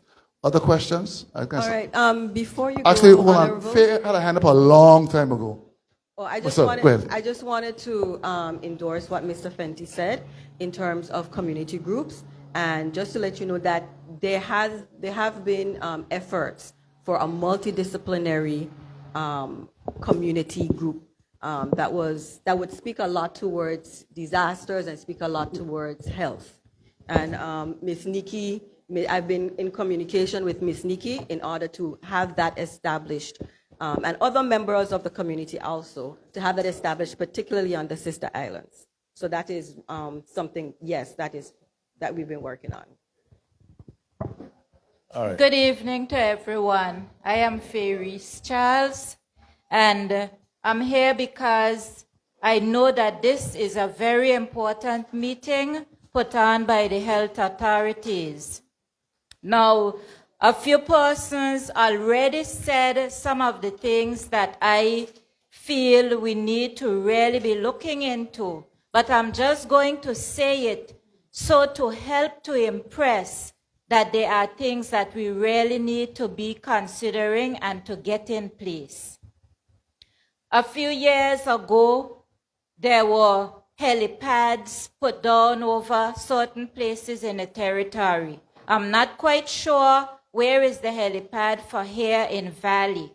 So perhaps you will let us know exactly where that is. I do believe that for certain emergencies, that the use of a helicopter would be the best thing to get persons from here to the hospital. And so that is one of the things that we need to have in place as soon as possible. Also, the clinic doors should be unlocked. I assume that there is a security there all the time. So if the security is on the compound, that the doors should be unlocked so that if someone goes up there sick, needing emergency medical assistance, they can get inside the clinic. And a doctor and a nurse, at least, should always be at the clinic. Now, I do not expect one person, one of each, to be there for the full 24 hours. So therefore, we need a proper shift system, but that there will always be medical assistance available when it is needed. And not just to say we are opening at 7 a.m. or we closing at 10 p.m., but we should have the medical assistance available. I'm grateful to the doctor here who was able to provide medical assistance some days ago when it was really needed. Thank you, doctor. So I just want to let you know that this is a really important situation, and that's why we have so many people here. And, well, I can't stay very much longer because I'm quite occupied more nowadays. And so, yes. So I'm just impressing on you that this is a very serious meeting. Please take us seriously and do what you can as quickly as possible. Let's find the money. Someone said about the billionaires. When I have mentioned, without calling any names, I have been criticized. But I think that it is high time that they also play their special role in helping us however they can. Perhaps if they don't want to give us some of their money, maybe they will know the resources that we can tap into to get the services that we need. Thank you. Thank you, Faye. And I'm sorry you have to leave because at the end of this meeting, I want to make some definitive statements about the outcome and the way forward. But I guess you'll see it in the news. I want to listen to everybody first before we can come and decide, okay, based on what you have said, this is what we are going to commit to. Not talk, commit to. All right. Okay, so we have a. All right, after her, I saw her earlier, okay, and then we'll give you a chance. So go ahead. Good evening. Good evening. My thing is there Can you a say your name? Sorry. Sorry, I can't see. We hiding. It's on? You can hear me now? Okay. Much good. better. Thank My you. question is there a shortage of gurneys in the clinic? Yes or no? Yes or no? A shortage of gurneys, stretchers. No. Okay. I saw this incident twice with my dad and with my grandmother. The boat will take them to Tortola. And in the cold, in the night or day, whatever, raining, whatever, when the ambulance do decide to get to Trellis Bay, they transfer them from one gurney. Sometimes it takes like 10 minutes. 10 minutes, which the person could die within that time, to transfer them from one gurney to the next. Why is that? I asked the question before, but you could answer after, but I'm going to tell you what's the answer that I was given. They said they don't want the gurney to come to Virgin Gorda. Okay? A question I guess they would have to ask. So that's why I'm asking, do you have a shortage? Because to be honest, with my dad, he had to be transported often. We were actually in the process of buying our own gurney because it was sickening. That each time he had to be transported, they had to be lifting him from one gurney to the next, and it take 10 minutes when sometimes the ambulance takes like an hour and a half, 2 hours to get to Trellis Bay. That's an additional 10 minutes for them to get him to the gurney and then transport him to the hospital. And then with my grandmother, she stayed at the Trellis Bay dock for 2 hours. 2 hours. She was first on the vessel, and we were waiting. They were nice enough to stay there and wait with us. And then they were like, okay, in case they have another call, they would have to go back. No ambulance came. A police vehicle came with an EMT in the vehicle. And when he came, there were 3 officers and 1 EMT in the back of a Toyota, what do you call it, a Highlander? And in the back of the Highlander, evidence boxes from whatever crime scene they had the night before. They're trying to take the back seat out and the evidence boxes so they can fit my grandmother in the gurney. She could not hold. So the captain for the vessel, he went over to Trellis Bay Market, happened to see Mr. Penn, who was the Minister for Health and Social Development at the time, and he came over trying to take the seat out of his personal vehicle to transport her. Okay? She could not hold. Then a taxi came, tried to do the same thing. A fire officer that was doing his rounds on the airport on the strip, he actually saw us and he came over. He said, y'all need any assistance? We can let you use the truck. My uncle said, no, my mother is not going in a truck in the hot sun to be driven from Trellis Bay to Rotom. Okay? So we called a private ambulance. Okay? At the time, the ambulance said they were on another call. So we had to sit and wait. They had her under a tree. Yeah. They had her under a tree, and as I said, this is 2 hours waiting. She was 101, okay? And she was strong before she left there. 2 days after she died of dehydration. That's what they told her, she was dehydrated. Now you tell me. So, I just need some answers, please. I'm about to go.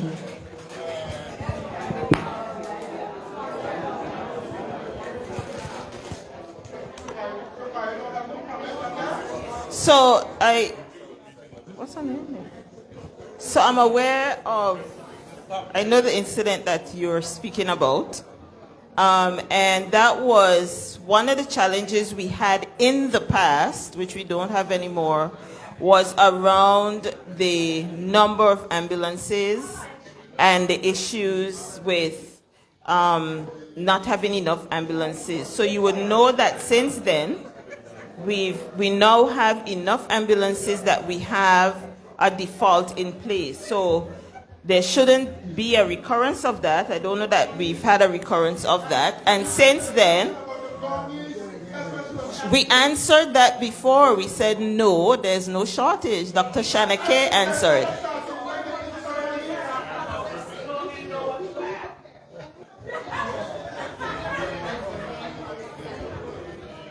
Right. I understand that. But we don't have a shortage. Again, let's try to keep the respectfully allow the CEO to answer. So it's certainly and then not, we have an opportunity. that doesn't Thank happen you. because there's a shortage, okay? So we need to look to find out why the Gurney's can't come back. Mr. Grange, after this gentleman, we'll turn to this. Raise your hand so that he sees you. So over to him after. Go ahead, sir. Yeah. Good evening. I'm Sonny Prince. I'm disappointed to hear the panel come here this evening and haven't even say my sympathy to the family, which is my cousin. I feel I'm very disrespectful of you all. Second thing, you all is calling the incident that it is, you call it an event. How could it be an event? We are back to where Mr. Fartner, Honorable Fartner, in 1949, had a match talking about the concern of health care in the BVI. He brought it to Tortola. Now, 75 years after, we are here in the same 9th district of Mr. Fartner talking about the same issue. I think we all should be ashamed. And you all should be ashamed to come here and what you got, a North Song Valley, and don't even address humanitarian-wise and say, my deepest sympathy to the family. It's sad. So much other issues here. No paramedics, no, you all can't get set up here and got this kind of condition in the country. It's sad, man. That's all I got to really say with y'all. This is sad. I believe we would have said and offered condolences. Several of the panelists had said that earlier. I don't know, maybe you may not have been here at the time, but that was said. We did. It was said. Sorry. Look like it's night. Good night, everyone. Good night. I respect everybody's decision, everybody comments here.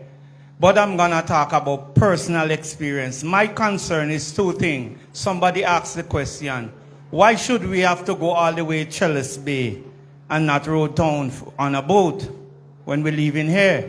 And the next thing, why they doesn't allow our family members to follow us? The reason for this, I took sick, I couldn't breathe properly, and I went to the clinic. My wife came with me. They decided I have to go to Tola. They sent me to Tola. My wife have to beg them to come with me. Beg to come with me. They actually decide, let she go. Listen me carefully. When I went down Chalice Bay, I couldn't breathe. And I saw the ambulance there. That time the ambulance was on time. But the guys said the ambulance have a problem and they locked the key inside. You hear a story now. I can't breathe. They already took the thing from me on Virgin Gorda here. They cannot get the oxygen or anything to put on me. My wife were watching each other. But so I'm a spiritual man. I didn't get excited. I start to pray.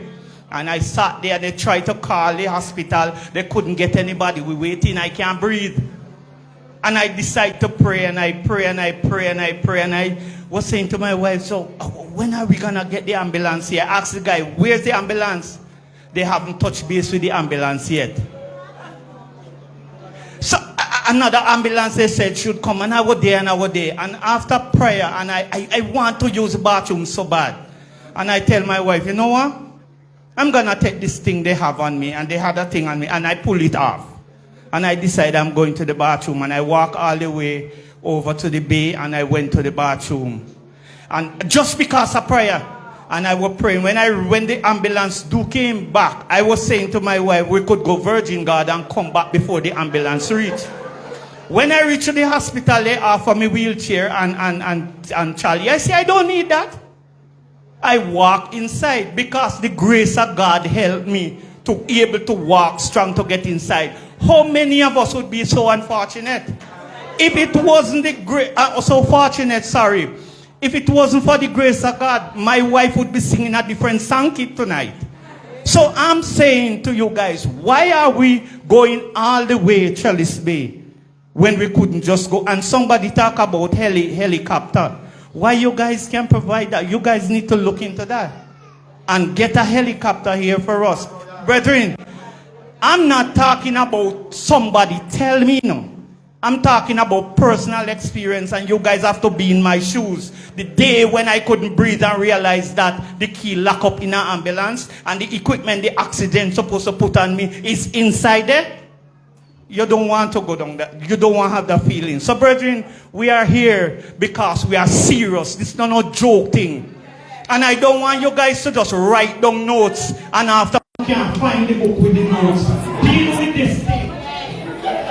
This is all I have to say. We'll do better. Thank you for your testimony. Good night, everyone. I heard someone spoke about not hiring doctors because there's no space. We have a building at the back of the clinic. Why is it not vacant 7 years after Alma? There are still residents. Upstairs, the second floor of the clinic is a shell. It doesn't even have plastering. So we have space. So why are we not fixing the space?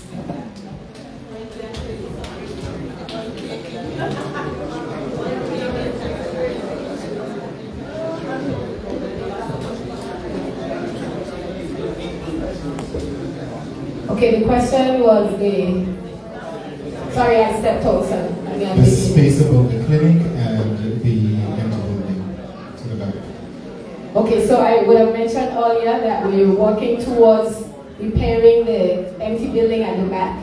We've already done designs. They're being costed right now with the intention that those costs would be included in the 2021-25 budget. So that's the, and again, persons may not be familiar with the process that these things take and how we go about it. So that is what we're working on right now. The next point around the upstairs of the second story, right? The second story of the North O'Neill Clinic. We've noted the need for some remedial works. The facility was damaged, so that already is one of the items that is in our capital expenditure for this year, 2024.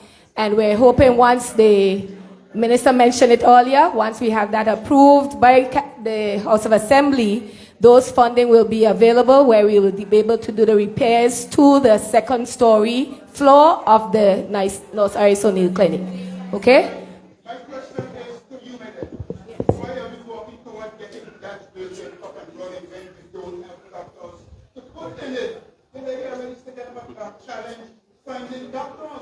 And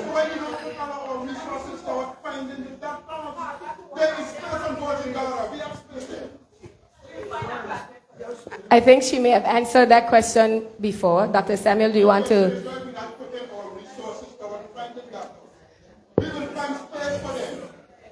Dr. Samuel, you want to weigh in or repeat what you would have repeated before?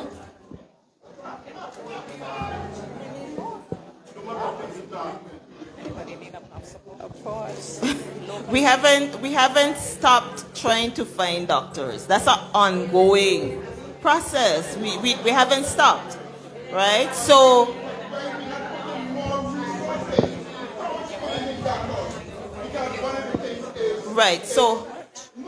the funding.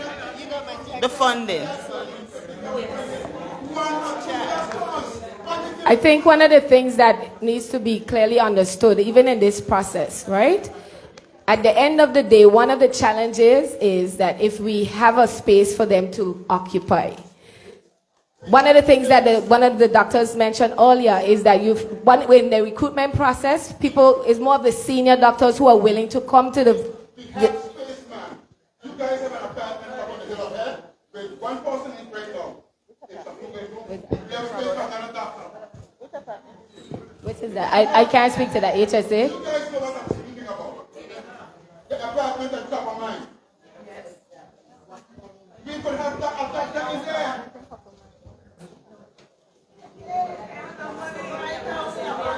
So I don't know.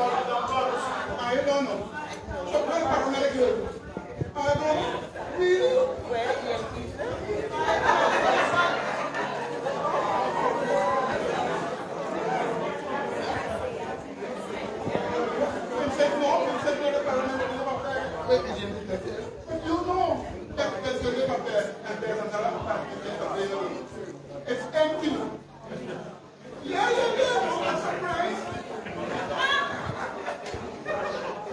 Okay, so we have another question. Thank you. Okay, good night. My question is, can the government look into creating a health school where locals and foreigners can go? So by doing this, building local doctors and attracting foreign doctors from abroad? Can the government look into creating a health school? So where locals and foreigners could go so that we can build all local doctors and attract foreigners?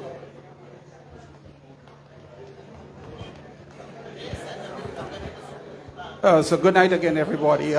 Thank you for the particular question, and I'll contribute in two ways. First of all, you talk about effectively developing medical professionals. I'm pleased to say that the Health Service Authority, in conjunction with the government, we're in the process of actually starting a nursing school in conjunction with the community college, and we expect that should start next year. So we have a number of persons within the Health Service Authority that we actually want to train within the nursing profession, because that's the linchpin for all of the medical services that we provide, is that as opposed to doctors, we need nurses and more nurses. So we are looking at that. Separately, we have been in discussion with a medical school over the last year or so. Since I joined the Health Service Authority in March of 2023, we've been in discussion with a particular medical school. We've gone through several iterations in terms of what that medical school would look like. But hopefully within the next number of months, at least hopefully within the next year, we would have a medical school in place. That medical school would be a private entity. It would be recruiting its own students. But one of the things that we would be negotiating for is that if we could get a number of scholarships to that medical school, and as such place a number of our potential doctors and whomever within that medical school. Hopefully that answers the question. Also, I want to add as well, because I heard a lot of discussions going around. I was quiet on the discussion because ultimately it talks about budget, and that's the main thing that the Board of Directors, the Health Service Authority, has been dealing with over the last year in terms of trying to renegotiate our budget in terms of the monies that we collect, the monies that for the services that we provide, that we ultimately get paid for, because there are a number of things that we really have to address, that we provide certain services that we don't get paid for. We're discussing in terms of how we can get paid for that. And once we're able to revise our budget, because a lot of things that are being discussed now are a lot of things that we've already discussed as well, but we're preventing, again, addressing them simply put because we don't have the budget. But we still continue to have the negotiations because in terms of what we get paid, and hopefully the CEO made mention earlier that effectively, we effectively collect $42 million a year, but the cost of operating the Health Service Authority is more than that. And we see where certain deficiencies are in terms of the money that we need to collect, and we are trying to address those things. And in addressing those things, we address a number of your particular concerns. I also want to address the concern, because I heard mention that we seem to be somewhat uncaring about the situation over in here in Virgin Gorda. What I would add is on joining the Health Service Authority, one of the first things we did, and I asked for everybody to do, because we may not have visited all of the clinics. So one of the things I asked is that we go and we visited all of the clinics, Sister Island clinics especially. We went to the board, we came over here first to Virgin Gorda, we went to North Cyrus, we went to North Sound, and then we went over to Anegada to basically sensitize ourselves in terms of the various issues that, the particular facilities face.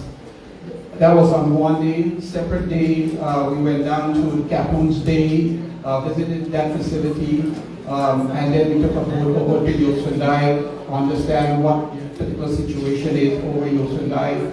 Later in that day, we went to East End, Long Loop, went to Road Town. So, can we get back to the I don't know what I want to ask you. I appreciate the question, and it's something we looked at. The need to build local capacity on Ireland. And I must commend Sapphire for that course in the recent ENT course. And the medical school that we're going to try to establish it, we've tried for a very long time, would allow us to use some of those medical students to help fill some of the gaps that we currently have. So we are working feverishly on. Also, we plan a recruitment drive to bring some of our export doctors and nurses who are overseas, who are educated by the degree government, to please give us some of that time as opposed to giving all of it to foreign countries. We think it's more people. And we have excellent doctors and nurses being around all over the world. We're trying to engage them, we're trying to say, okay, come back, help us build our country. You can't pay what you will learn. National progress. Thank you. So we have a question, okay, and then I see three hands and they said Damien. Good. Go ahead, Ms. George. Good evening. Good evening. Are the front desk staff at the clinic and the hospital, are they medically trained, or are they EMTs? Do they have any kind of medical knowledge at all, like for emergencies? The administration staff in the front. Thanks. The administrative team is made up of varied roles, but generally not all of them are trained with at least basic life support, but it's part of our strategic plan. Part of that has to do with being able to fund it. There are courses available, and I myself personally have lobbied for them to get it done, but then they say, how am I going to pay for it? Okay, because I have noticed that in certain emergencies, the staff in the front have no idea. They cannot even assist anyone with anything There are at all. certain roles that they can play during an emergency which are non-clinical, which we do rope them in to do, and those are more the clerical stuff that need to be done for emergency as well. But I do agree with your point, because just we don't have enough numbers, so many persons as possible that can be trained in even at least basic life support would be very beneficial. So support for that, in being able to fund those things, because people are willing to be trained, but they just can't afford it. And another thing, I am from the North Town, and the clinic has been closed now for a while. Sometimes it's open a day, sometimes it's not. And someone mentioned earlier, with the doctor being on call and he lives in the North Sound, how long it would take him to get to the valley. If someone takes sick up there and it's, if it has a tragic accident or something, like, we don't even have a clinic. We have a lot of vulnerable seniors up there, and the clinic is not open. We don't have anyone working there. We don't have anyone living there. There's a building, living quarters upstairs. What is really going on with that? Like, is there no funding to have someone live there? I understand the last person, the nurse that was there, she had to pay rent. So I'm trying to find out what's really going on with the clinic in the North Sound. So I think the chairman addressed that, Kathy. Can't see her. Right, so the chairman addressed it earlier. So the clinic has been refurbished, right? We had to do some refurbishing since the hurricane. The upstairs apartment has been, we just need some furniture. And once we get the staff in, because part of the nurses that are being recruited are for North Sound. So somebody,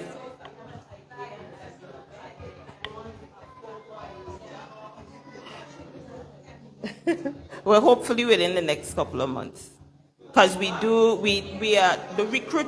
So something I need us to understand, recruitment is ongoing. We don't stop recruiting. We always, sorry? Understood, but we've refurbished it, and once we have enough staff, we will be placing somebody back in North Sound. Understood. Okay, so we have the lady standing here. Hello, good night. My name is Bernadette George. I wanted to raise 3 points, please. One, I'm not sure if you guys are aware, but if someone from Virgin Gorda gets very ill and needs to go to Tortola, we have to take the boat, but we have to pay $350 into the clinic before we can get on a boat. So my number one question is that something that can be subsidized or, you know, a receipt claim from NHI or something? It's not that everyone has $350 lying around to immediately pay that before you can even get on a private boat to go over. That's one. Dr. Fraser, I believe you said that the scheduling of doctors start at 8:30 in the morning. Yeah. I was there for an emergency a week and a half ago, and I was told that it was 9 o'clock, and I ended up waiting to closer to 10. If you're not feeling well or you have an issue during the night, you're quite likely to wait until next morning to go to the clinic. So can we please move that up to a doctor being there from 8 o'clock? Yes. 7. Whatever it is, I can just tell you that 9 o'clock is too late because it's just too late, right? And the last question I have, we're talking a lot about the staffing, having doctors there.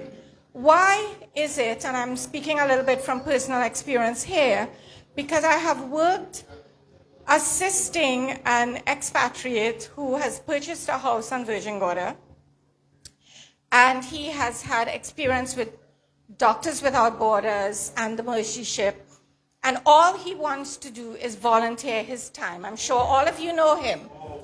It took me 3 years to get permission for him to volunteer in the BVI. Every time his application got from one desk to the other, he had to go to Interpol, Pentagon, something, and get a new police report in the US. Every year, he now has his permission to volunteer. He's volunteering, he's not looking for payment. He's adding personnel to a type of medicine that we have no one in the BVI that does it. Why is there such resistance to allowing people to volunteer? Okay?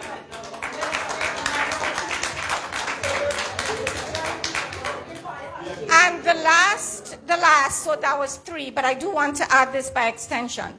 That same gentleman, on one of his annual visits to Virgin Gorda, went to the old clinic and he wrote a little note.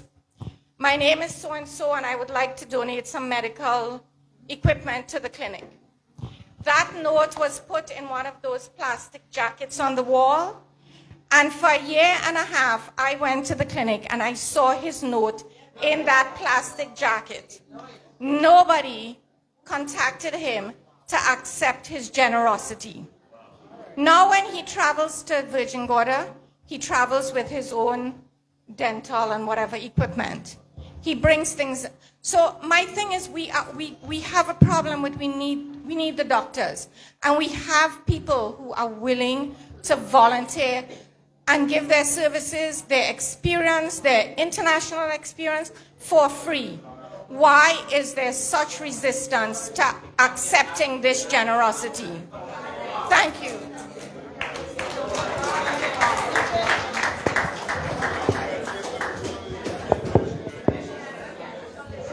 Through the authority, I would.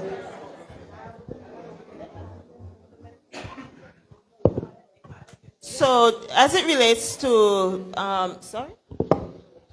as it relates to medical volunteers, part of the process that they have to go through is a process of registration with the BVI Medical and Dental Council.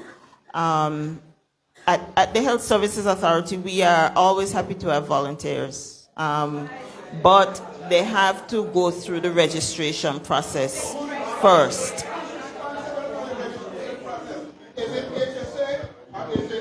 The Medical and Dental Council is governed through the Ministry of Health. So that's where persons will have to go through that process. Yeah, hold on. Permission is given through the Medical and Dental Council. That council members had expired. They were reinstated, I think, last week. So that process should now be ongoing.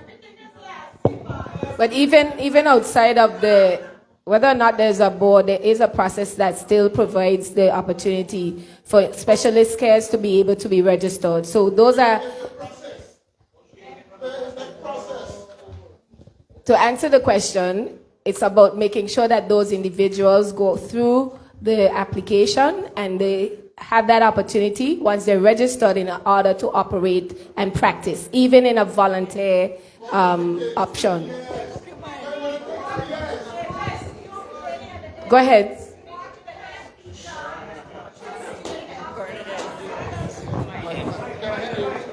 Sorry, thank you. What can be done to speed up the process for someone who is applying to volunteer? I understand they need to register, they need to go, what is it called, FBI. They go in the US and every year they get a new FBI police report and all that. What can be done? I mean, that person is not going to become a criminal in 1 year. He's been volunteering. So what can be done to speed up the process to allow these people to volunteer of their time for free? I think we have our CEO or CMO here, Dr. Georges. If you could speak to it, I think understandably, whether or not they could just come down, please. Understandably, I think people just want to understand what the process entails and why it may take the period that it does. No, I don't want to call the name, but I think I know the doctor you're speaking about, Bernadette. Yes. I think I know who it is talking about. You do understand. I'm not picking on any person or anything because certain ones of you sitting up there know him and you have been instrumental in getting it done. But I can tell you, if he did not have someone in my position here, because I was the agent that sold him something, if I wasn't here locally and pushing that forward, it would never have been done. So thank you, Dr. Georges and June Samuel. Thank you, because there are certain people up here who did help push that forward. I'm just saying that his situation is not unique. There are other expatriate doctors who purchase property here or who are invested in some way on Virgin Gorda and willing to volunteer of their time. We need to stop making the process of accepting their generosity so impossible. So, Dr. Georges, if you don't mind, I have had to deal with the registration process for new physicians coming in. And while it's not an excuse, it may give you an idea as to part of the delay. Most times when we receive the documents, because sometimes we do get forged documents, we also have to verify the documents with the department that issued the document. And sometimes, believe it or not, when you seek that verification, it takes forever, and you have to be doing numerous follow-ups. So sometimes the delay is not necessarily in-house, it can also be external. Again, it's not an excuse, it's just to give you an idea as to what you go through in terms of the registration process. But if I could just respond a little bit. So I think once the person is registered, the continued licensing should not be as onerous. If there are issues, then we need to know about them and to streamline them. But the initial vetting process is quite intensive. But once they're in the process, that it should not be as onerous to to continue getting your license done. I don't see the reason why somebody needs to have another police background check every year. But it's something I will definitely look into and make sure that's streamlined. Mm-hmm. Okay.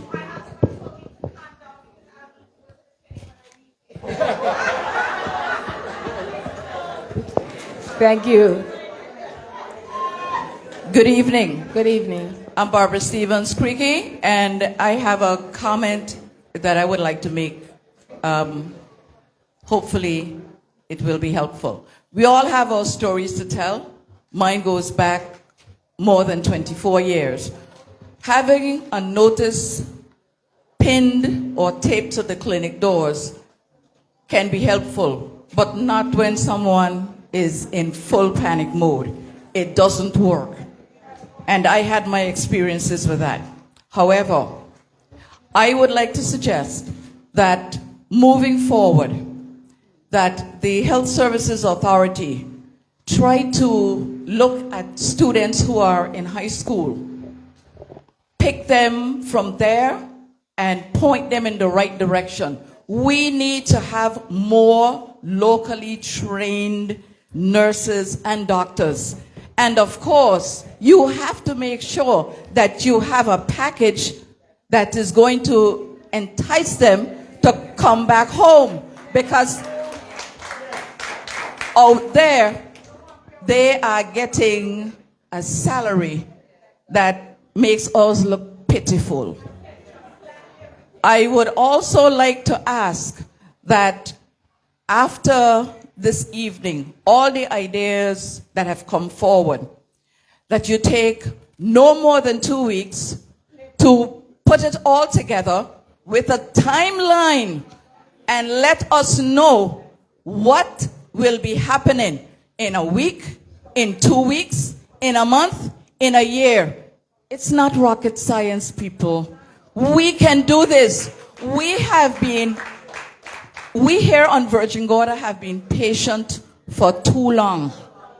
And unfortunately, the sleeping bear has been poked.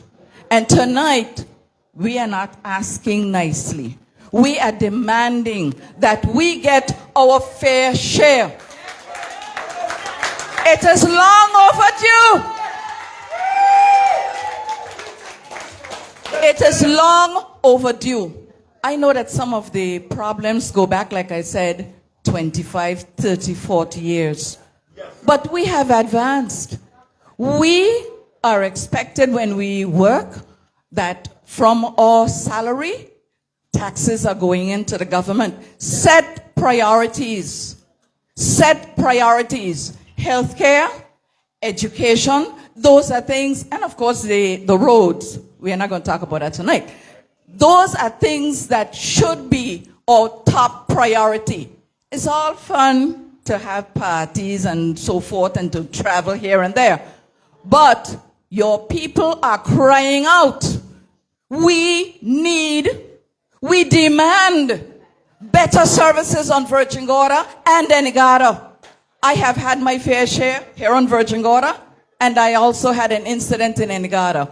I'm not going to bore you with the details, but let me tell you, we spend a lot more for healthcare when we live on the Outer Islands than I'm sure those who live on Tortola do, because we have to pay for a plane to fly us out at night, or we have to pay for a boat to take us across choppy waters. We go through a lot. And tonight, the buck stops with you guys. We are demanding. That's all I have to say. So in 2 weeks, you can put out another notice that tells us what we can expect within 1 week, 2 weeks, a month, a year. It is time. Thank you, Barbara. And I want to commend you for your outreach to local students. I checked online briefly a while ago. We have some local doctors in the States tuned in, listening to this meeting. So I'm glad you're appealing to our local doctors and nurses that we need their help here in their own country. So thank you for that appeal to them. I just want to ask one question. How many nurses does it take to run the clinic good and functionally? How many nurses?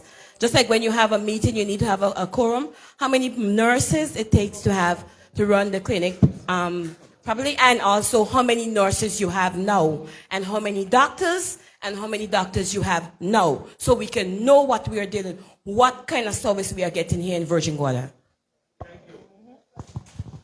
So in order for the Nurse Iris O'Neill Clinic to be operating at full staff, you need between 16 registered nurses and midwives. At present, we have 8. paid registered nurses and registered hospitals.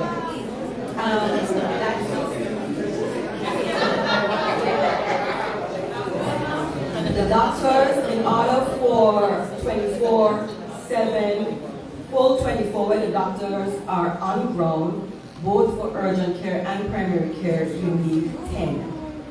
Presently, we have 5. Thank you. I would like to make a quick,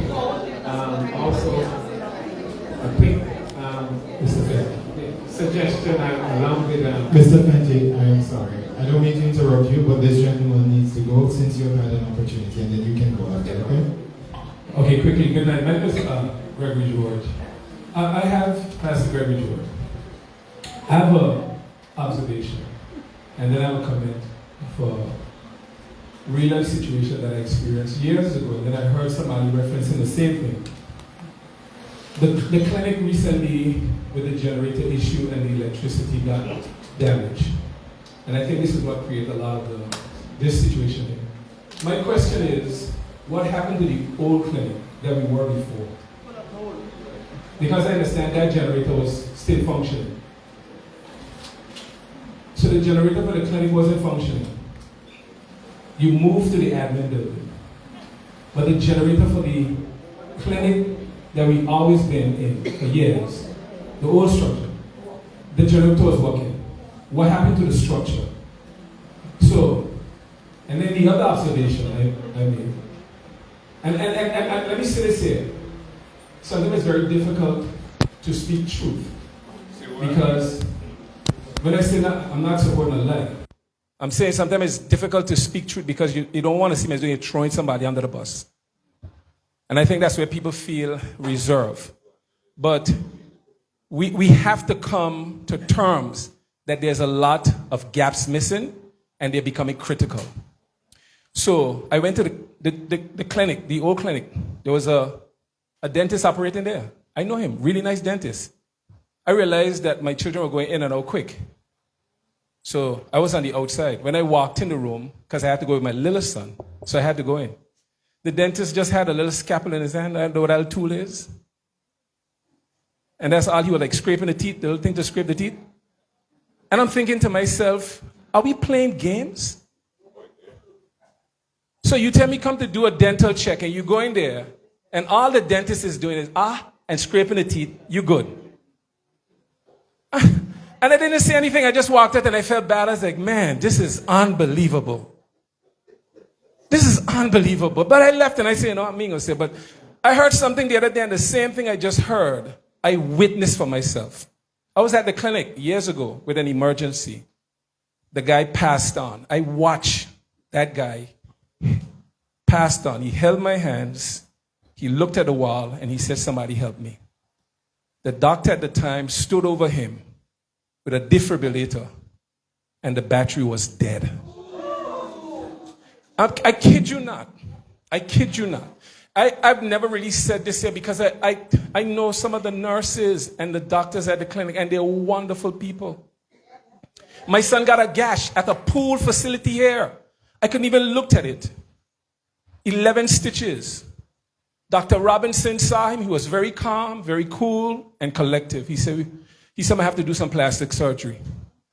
I usually cut my son hair. I give him a line out, and I could hardly see where that cut, that gash, he got in a pool. It wasn't his fault. That's another case. They were good people. I looked at the doctor and I said, doctor, the battery is dead. He said, no, no, no. And he pretended. I said, what? I stood there and I said, this is frightening. I looked at the oxygen level and I said, there's no oxygen. This years ago. I didn't say this to anybody. I said, man, I don't want to throw the nurses and the doctor that I know under the... I spoke to them privately and said, guys, this is concerning. And then somebody told me recently that they had the same situation with a defibrillator. I'm saying here, we need to make sure, as a medical staff, I'm saying, with my training in aviation, if you fly a plane, before you go and you take that plane off, you got to do a checklist. You got to go through, you got to check your leading edge and your propeller, you got to check your brakes, your foil, you got to check everything before you turn that engine on. I'm saying when the nurses and the doctors go to work, do they check the emergency system? Like how quick can we respond? How quick? Do they check the checklist? Like check oxygen, check defibrillator battery, check. I'm just saying, the other day I looked at one of the nurses, really nice people, love them. My father was at a hospital the other day, at a clinic, and he had to go to Tartola, and I'm standing there waiting. And I said, what are we waiting? She says, raining. I said, y'all don't have an umbrella? She said, no. I said, guys, this is critical seconds you're dealing with. I said, nurse, take it from me. When you have a problem like this, write it down. See how you could solve it so it don't reoccur again. See how you could solve this. Walked outside. And the door from the door to the ambulance waste park is not biggie. And then we reach at the dock and I'm saying, at times I feel as if there is no emergency on Virgin Gorda. That's how I feel. We don't have emergencies. They don't exist. I was in the hospital with my father when he was in Florida for treatment, and I was in the room, and the alarm system on the whatever apparatus they were using beep. 11 nurses and doctors and healthcare workers ran to the room. And I said, what's going on? What's happening? She said, he's getting a fever. I said, fever? She said, yeah, we got to run him to the lab to check why his body, that's a sign that he has an infection. I said, what? I said, that with a BVI? Man, that's a fever, it's a fever. No, but the problem that when I walk in a clinic with as good, and I love these doctors and nurses, and I ain't throwing them under the bus, I love you guys, but I feel like there's never an emergency. So we got time, and if you die, it was your time. We got to do better. And I will close with this. I want to close with this. Because I've lived across from the clinic. And I know those nurses. And I love some of the nurses I know from a kid. I feel, as a BVL and as more so a Virgin Gordian, I feel where that statement, we had a slogan going around, one BVI. That is a lie. There's no one BVI. There's a Tartola BVI. There's a Tartola BVI. Not a one BVI. And I say this here with all apologies, man, from the depths of my heart, because I thought, should I say something or should I not? Because there's a problem with us. Because the truth is, the first time in my life, I am literally starting to see that there's victimization on this island. And through the whole BVI, there's victimization. And I must say it. And that stuff is concerning because this is concerning. It is very concerning. And I say this, Your Honorable, because this can't just lay on your shoulder. The problem that we have, I'm seeing here, is that there seems to be a mindset that Tartola is the most brilliant group of people. And Anegada and Virgin Gorda, they're dumb. But I rebuke them in the name of Jesus Christ. We got brilliant people. We got resourceful people right on this island. And I can name out a set of people because we got put stop to this stuff. Because I'm seeing it. It's a trend. It's a trend that is coming. If you ain't from Tartola, and you ain't got an answer from Tartola, we sure ain't got it on Virgin Gorda.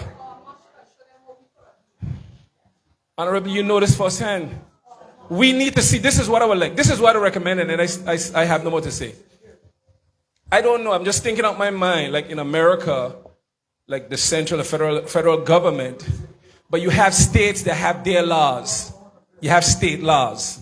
They govern their state according to how their state should be run. I feel like Virgin Gorda need a bit more autonomy. We need to be a bit more autonomous. We can't be governed from Tartola like we've been governed years ago no more. That day's done. We need more people. I'll ask a question, and I'm ask a question. If I ask who is the board, if there's a board, who are the people, and is there anybody from Virgin Gorda on the board? They have? Okay. This is what I'm going to say. I feel as if we need a board of Virgin Gordians that are capable to be as I don't know how you put it. I don't know the legal term. They need their own support administrative team for the clinic. That when we have problems, we could at least share that problem among ourselves and come up with all the resources we have here. We have intelligence on our island. So we don't need answers to be coming from Tartola every single time. We need to solve those problems right over here. Y'all just need to give us the authority to do so. And that's all I'm saying, because if we don't put a stop to this, honorable minister, if we don't put a stop to this, I'm telling y'all, I'm saying this out of the kindness of my heart, it ain't gonna look good for us as a people. Because it's really not good. If you're gonna empower the BVI, you're gonna empower all the people. And we need to see our people more involved in the decision making of our institutions. We can't have it so tatolo heavy. We can't have it central government heavy. We need more involvement of our people so we can help solve our problem. Thank you and good night.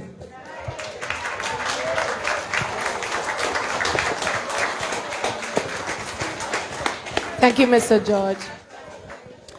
We had another. Could I quickly just respond to that? You asked if there were any members of the board who are from Virgin Gorda. Yes, there are members. Board members of the board. And the reason is because the term expired and haven't been reappointed. But there were members of the board. Now, they're in the process of reappointing. You have to ask the minister in terms of the actual members. But again, from my time serving as the chairman, there were members of the board. I understand that, but what I'm trying to say is that there were members of the board who were from Virgin Gorda. And there are new members to be appointed. So again, hopefully in the appointment of those members, your concerns will be considered. But I just wanted to inform the group that there were members of the board who were from Virgin Gorda. Just let me add to that if I can quickly. In the past, ministers used to choose members for the board. In the current new paradigm, you have to go through an application process. It's currently happening now, so I encourage you all, look at applications and apply. You have to apply. You can no longer say, I want you, I want you, I want you. You have to go through this new process right now.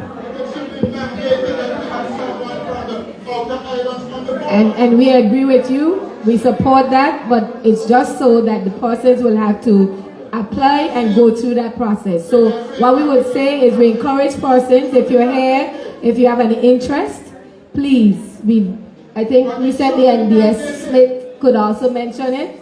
We want people to apply for these posts when they advertise. We're right now going through the recruitment for a number of key roles, a number of key committees, including the Medical and Dental Council, Allied Health Council, our BVI Health Services Authority Board. Which other one we have right now? The nurses and midwives. So if you have family members, persons that have an interest and want to make an impact, even in your own communities, this is one of the options that's available. Applications are normally done through online. I mean, not online, but you can submit your interest letter. The applications, the advertisements are usually placed on all the government websites. You could please take advantage of this opportunity. We welcome the engagement of our sister island persons in those committees as well. What I want to add, one of the most important committees in BVI is a Public Assistance Committee, and that committee is chaired by a Virgin Gorda for the BVI. That committee. Can I name you, sir? Pastor Gregory Johns, the chair of that committee. Thank you. And I thank you for agreeing to serve. There was a question. My name is Nirvani Christie, and my question is, what backup plan do you have in place for the pharmacy when the system is done? Now, in June of this year, I fell and I sprained my ankle. I was in a lot of pain. I received a prescription from the doctor. The prescription had my name, the name of the tablets, for how many days I need to take it for, the milligram and everything. When my husband took the prescription to the pharmacy, he was told that the system is done and I wouldn't be able to get the medication. Now, all depends on what time of the day it is. I may not be able to catch the boat. Eureka Medical, at the pharmacy, they may not have the tablets that I need, but Iris O'Neill have it and I can't have it. Are you saying your system is more important than my health? What happened too long ago when we used to use book and pens? Record the medication that went out. The prescription has everything. You don't need a computer to read it for you. My husband had to make fuss. He had to quarrel. And he told him, I'm not leaving here. My wife is not going through this weekend without any medication. And that's when they gave him four tablets to use for the weekend until Monday. You should not have to fuss and quarrel. It seems like your system is more important than my health. You have the medication, but I can't have it. It doesn't make sense.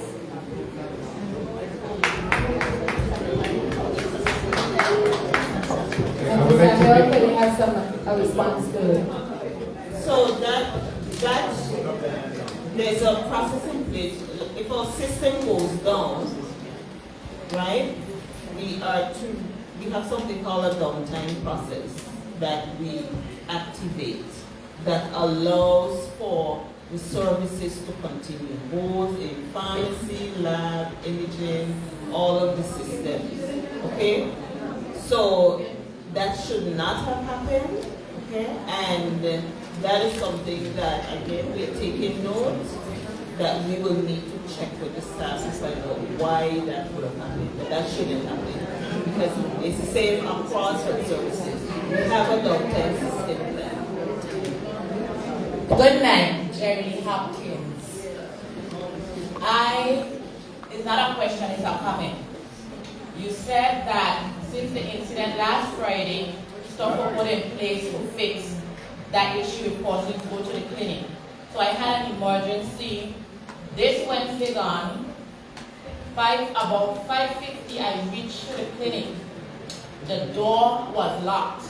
The nurse was on the inside. I couldn't see the nurse. I'm knocking on the door. I'm in panic mode. Knocking on the door, pulling on the door, shouting, nobody. And that's when I realized, oh, look, we have a sign. Have to ask someone, go to my vehicle, get my phone. By that time, by the time the phone reached to me, for me to call his number, there's the security on the inside. Do a latch, some kind of switch or something. Open the door. How may I help you? 5:50 in the morning. How may I help you? That from the security. That door should not be locked. If the nurse is on the inside, if there's no one working, then fine. But that security is supposed to be on the outside. He on the inside and gonna ask me, how may I help you? That's not his house. Okay, so that needs to be fixed. That needs to be fixed. It's an automatic door, and we walk to that door is supposed to open.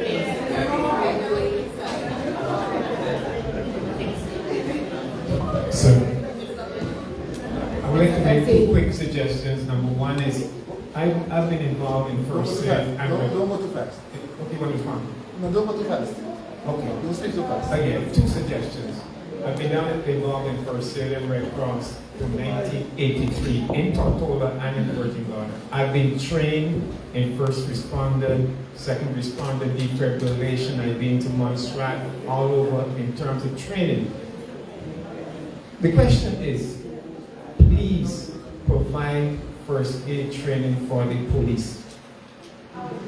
The police need to have first aid training. There's something called incident command. I went to a session some time ago. An accident occurred right in my area where I live. And I came upon it. Immediately I kind of panicked, but then I calmed down. I said, I know what to do. So I got out of my car, parked on the side. I said, what happened here?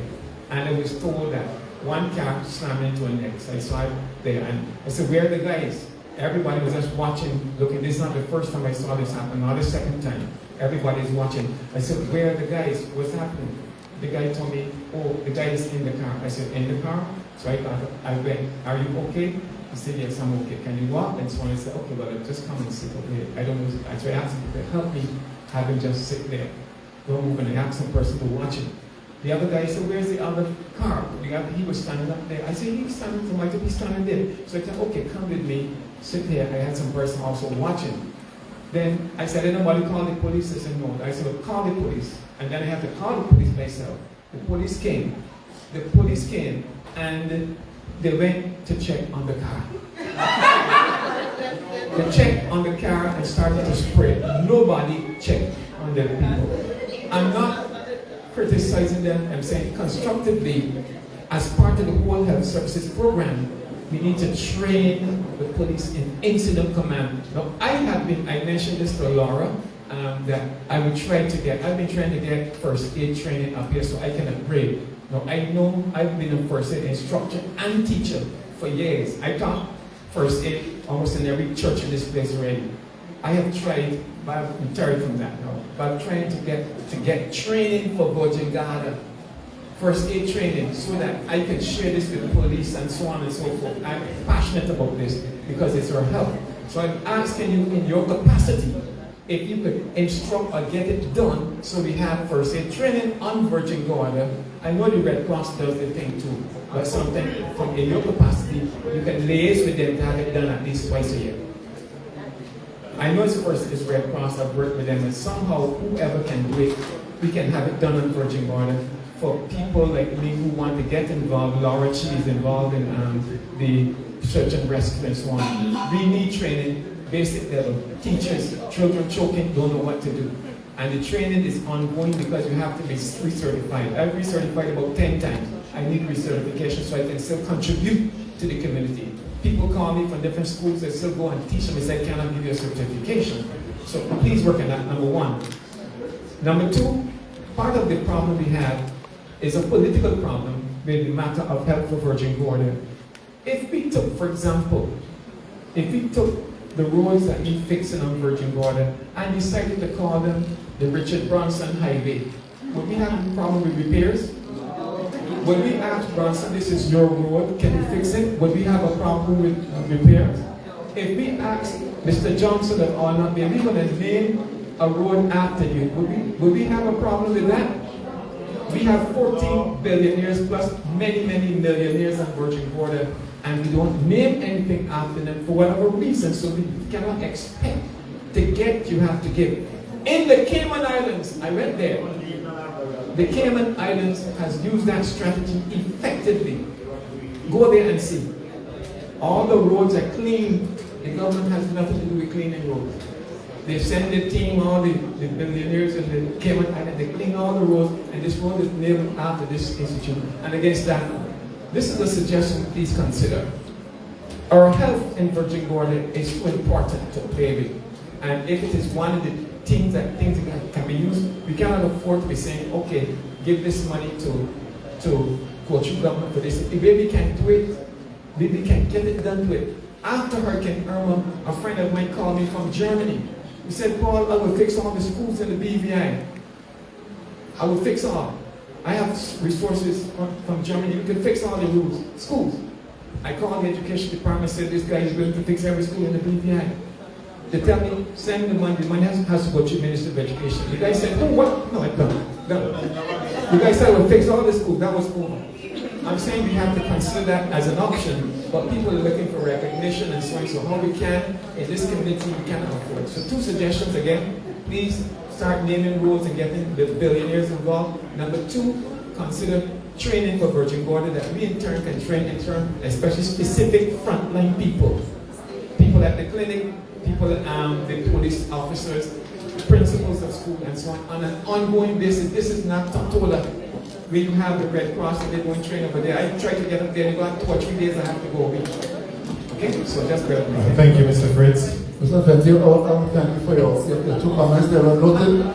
Before, you have noticed it's after 8 o'clock and the team is still here. And I want to commend the team. I want to commend the team for staying past 8 o'clock boat because there is a later boat. However, time is going and people have to leave. So just one moment. We're going to get a few more questions and then we really have to close out. Go ahead. Okay. In terms of being timely, you know, there's a situation right now with the elderly home. The time frame in persons getting into the elderly home is they have to do this, they have to do that. And persons are on the waiting list. Where's the priority? You know, we tell you that, you know, they have other persons on the list, but there's no priority. Do not wait until what happened last week Saturday to happen to get people in the home. Persons in the home are dying, and there's nobody replacing them, and people still cannot get in. So that is a situation that needs to be addressed as soon as possible, because there are persons that need immediate intervention in getting into that home right now. And you know, please do not wait for something to happen.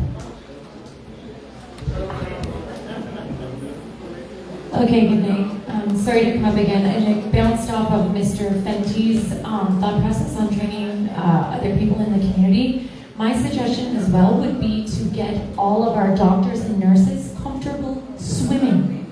Because this is a concern for me, and I'm sure it is for them, because I saw the look on the face of one of the nurses today when she found out she had to go on a boat to Tortola, and she don't swim. That's concerning, because if you're putting someone on a boat to provide medical care and they can't swim, where do you think their priority and their mind is? That is not fair on them. And I think we either need to empower them to learn, or we need to put different people on the boat who can swim. Because that's a reality. A patient is not going to get the proper care, nor can you expect a doctor or nurse to give it if they are petrified of the water and drowning. And we know that we travel in rough seas, so we need to think seriously about that, or changing up how you run that system. That was pulling off of Mr. Fenty. Some of the things that we're talking, Mr. Fenty, the billionaires are not going to give money, and I'm going to tell you why. They're just not going to donate to the government. I'm sorry, that is the reality, and that is a struggle here. They are not. If you let them and give them a wish list and say, can you purchase this, and they get to deliver it to the clinic, you can stack it. I'm sure you can. So will other people, okay? But that's not going to happen. I think everything we're discussing honestly comes down to accountability. And that's a question that I actually have, because when we speak about doors being locked, and I'm hearing a lot of, we don't know that this is happening. My question is, who is not enforcing and reporting it? Because there is a huge lack of accountability. And I think everyone has seen it, experienced it, and I don't need an answer right now because I'm not putting anyone on the spot. But what is being discussed here is someone is not doing their job. Because I know running a school, that if that door isn't open at 7:30, they come into my house to drop the children off. Or they're calling down my phone. I don't have the choice to not be there when I'm supposed to be there. So I think we seriously need to look at who is running the show. I have that question. I truly don't know, but people are not doing their jobs. And this doesn't come down to 5:30 in the morning. You can reach the clinic, and even when there was a scheduled shift at 9 o'clock, and you would be told there is no doctor here, scheduled, not on call. And guess what? The doctor ain't even gonna come. He says come back tomorrow morning. And that is real. That is extremely real of patients getting refused care at the clinic when they need to be looked at by a doctor. So my suggestion is for the board, I appreciate that it was Virgin Gorda needs its own board. Virgin Gorda would like a subcommittee board to report to your board. That's one of my solutions. And my last one, because this is actually a shout out to today, and this speaks to the out of the box. We have a young man in Virgin Gorda who I'm sure many know by now was seriously injured this afternoon and has a very badly broken leg, is going into surgery on Monday or Tuesday, fractured his wrist. They're addressing his lacerations, but at the end of the day, he's going to be okay. And what I want to speak to is the community effort, because we don't need all these doctors in the clinic. Dr. Ba was there today. He did great. You know who else happened to be at Shea Bamboo? Dr. Pickering. He came in and helped. There were other volunteers. There were EMTs. There were people serving as patient advocates, all who were not, some were, but by health services. No one is going to stop and ask you for money, and people are qualified to help. I won't say that putting them in the truck was the best idea, because I don't advocate for that. I do think we need to wait for the ambulance, because there were certain concerns that maybe were overlooked. But I am saying that the people in that room were from all walks of medical. They were all trained, but they weren't all employed by Health Services Authority, and yet that boy got A1 treatment. So I thank Dr. Ba, and there was Nurse Richards. There were many people in there. The EMTs, they're fabulous. Please don't take Christina from Virgin Gorda, because I'm going to be the first one standing here to fight for her. She has made such a difference over here, and is helping train all of our Virgin Gordians up. Christina is my girl. Do not take her from Virgin Gorda. I swim in over there for her. Okay? Because we need that kind of paramedic in Virgin Gorda. So thank you. Thank you.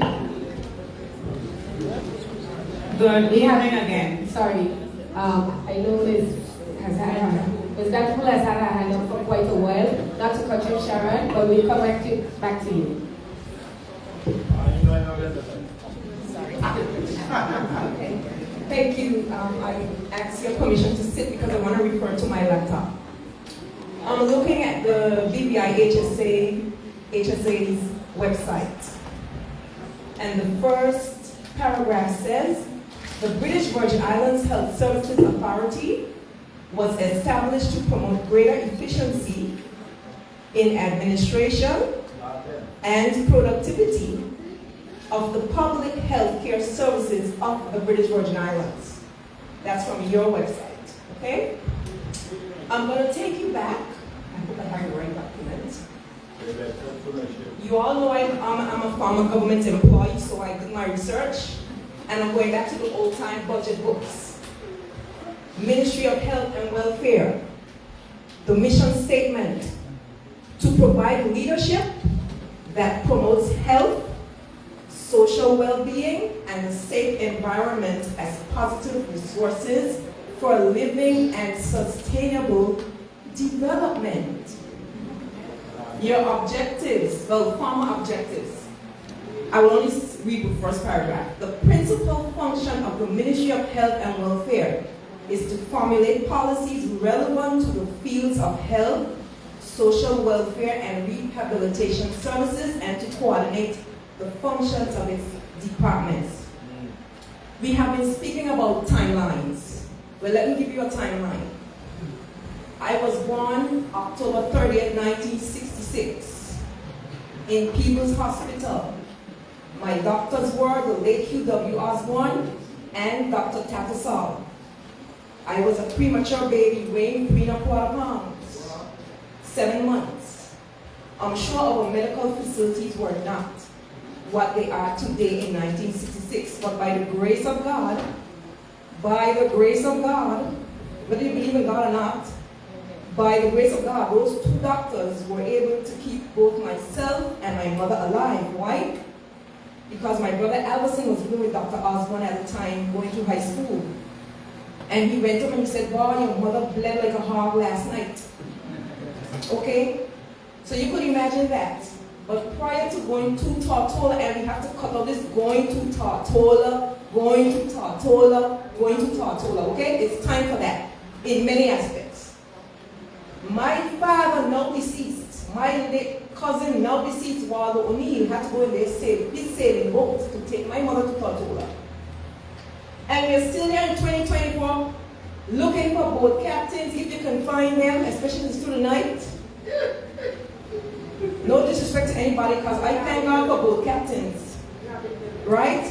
But why should we be going through that experience in 1966 and still here doing it in 2024?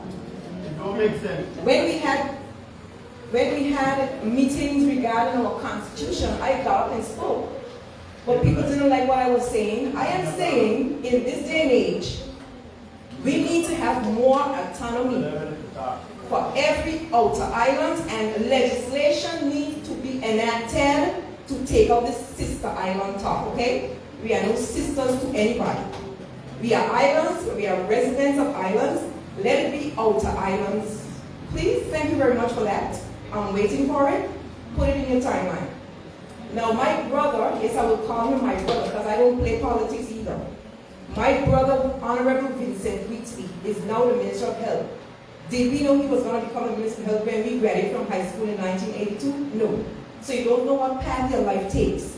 Talk about life path. My mother became a bedridden person when she fractured her hip. And I have to thank publicly, if I haven't said it before, I will say it again, the nurses and the doctors of the Nurse Iris O'Neill Clinic. How did we get a clinic? My brother, who's now deceased, is how we got a clinic from Carlin Trust Fund in the United States. So we can have private partnerships to enhance our health care. Red tape does not enhance health care. Let me repeat that. Red tape does not enhance health care. Okay, I myself have been through challenges with my health. Yes, I may go to a private doctor, but I can stand and say, the nurse Iris O'Neill clinic staff has always been there for me. Coming back to my mother's situation when she was bedridden, I didn't know anything about taking care of somebody in a bed because when my mother came to live with me, she was walking. But it's the nurses there and other persons who taught me how to become a nurse. Although I don't like injections, so don't look for me to become a full-time nurse. I'm not retired. Please leave me, let me retire. But I'm saying to you all, the staff of Virgin Gorda, whether you like them or you don't like them, they have been there for us for decades. Morning, noon, and night. Dr. George's. And it's a shame to come here in this meeting now to discuss the drastic conditions of our healthcare. When Dr. George's served as a doctor in 1998, 2028 is almost here. Why are we going around the same Jericho wall, Goliath, Mulberry Bush? Why are we doing that? It's time to do what is right for the citizens of Virgin Gorda, for the citizens of Anegada, and I haven't heard about called Jocelyn Dyke, for the citizens of Jocelyn Dyke. You all cannot stay in Tortola and make decisions for us at our detriment.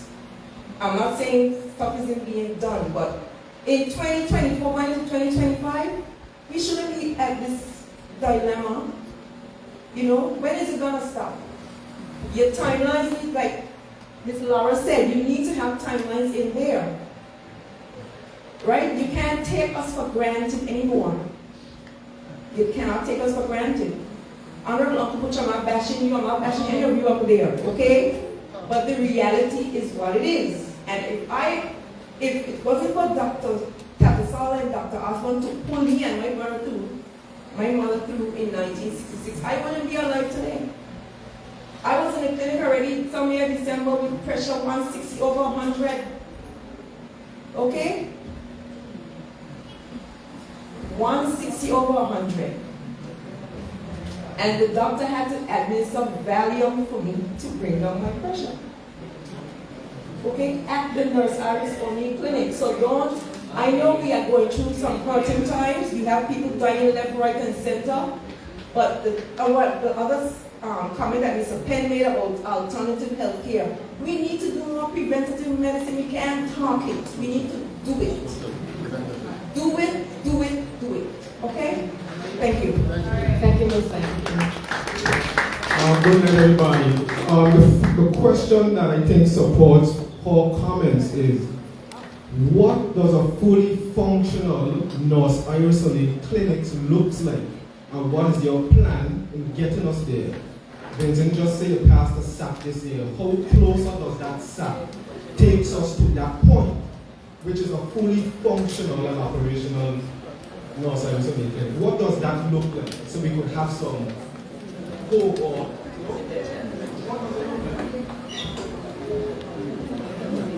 I actually asked Vincent this question in a chat and he was unable to answer the question. And I feel as though, as a district rep, if you are unable to answer such a question, you need to go sit down. So, I want Vincent to be the first person to answer this question. What does that look like to you? Thank you, Jana, for the question. I don't recall when you asked the question, maybe you were going through the SAP at that time. That SAP, I think, was about $5.7 million. It was primarily for the chillers at the State Hospital, October. It was for the insurance for HSA. What is in it for Virgin Gorda? As I was saying, that SAP had nothing to do with Virgin Gorda. So what you tell us about the SAP fund? That, you should not be talking about. That SAP is the response to medical emergencies until October. For Virgin Gorda, we have being passed hopefully next week. We have a $4 million bill being passed.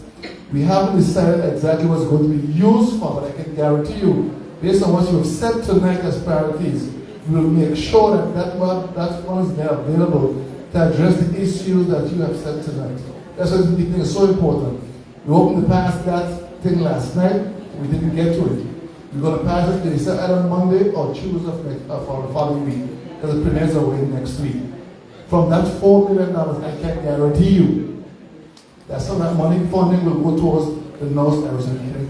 Based on what you are telling me tonight, are your priorities for that clinic? 4 million, I hear that, 4 million. Dr. Fred, you have any contributions? What does a fully functional North Arizona clinic looks like?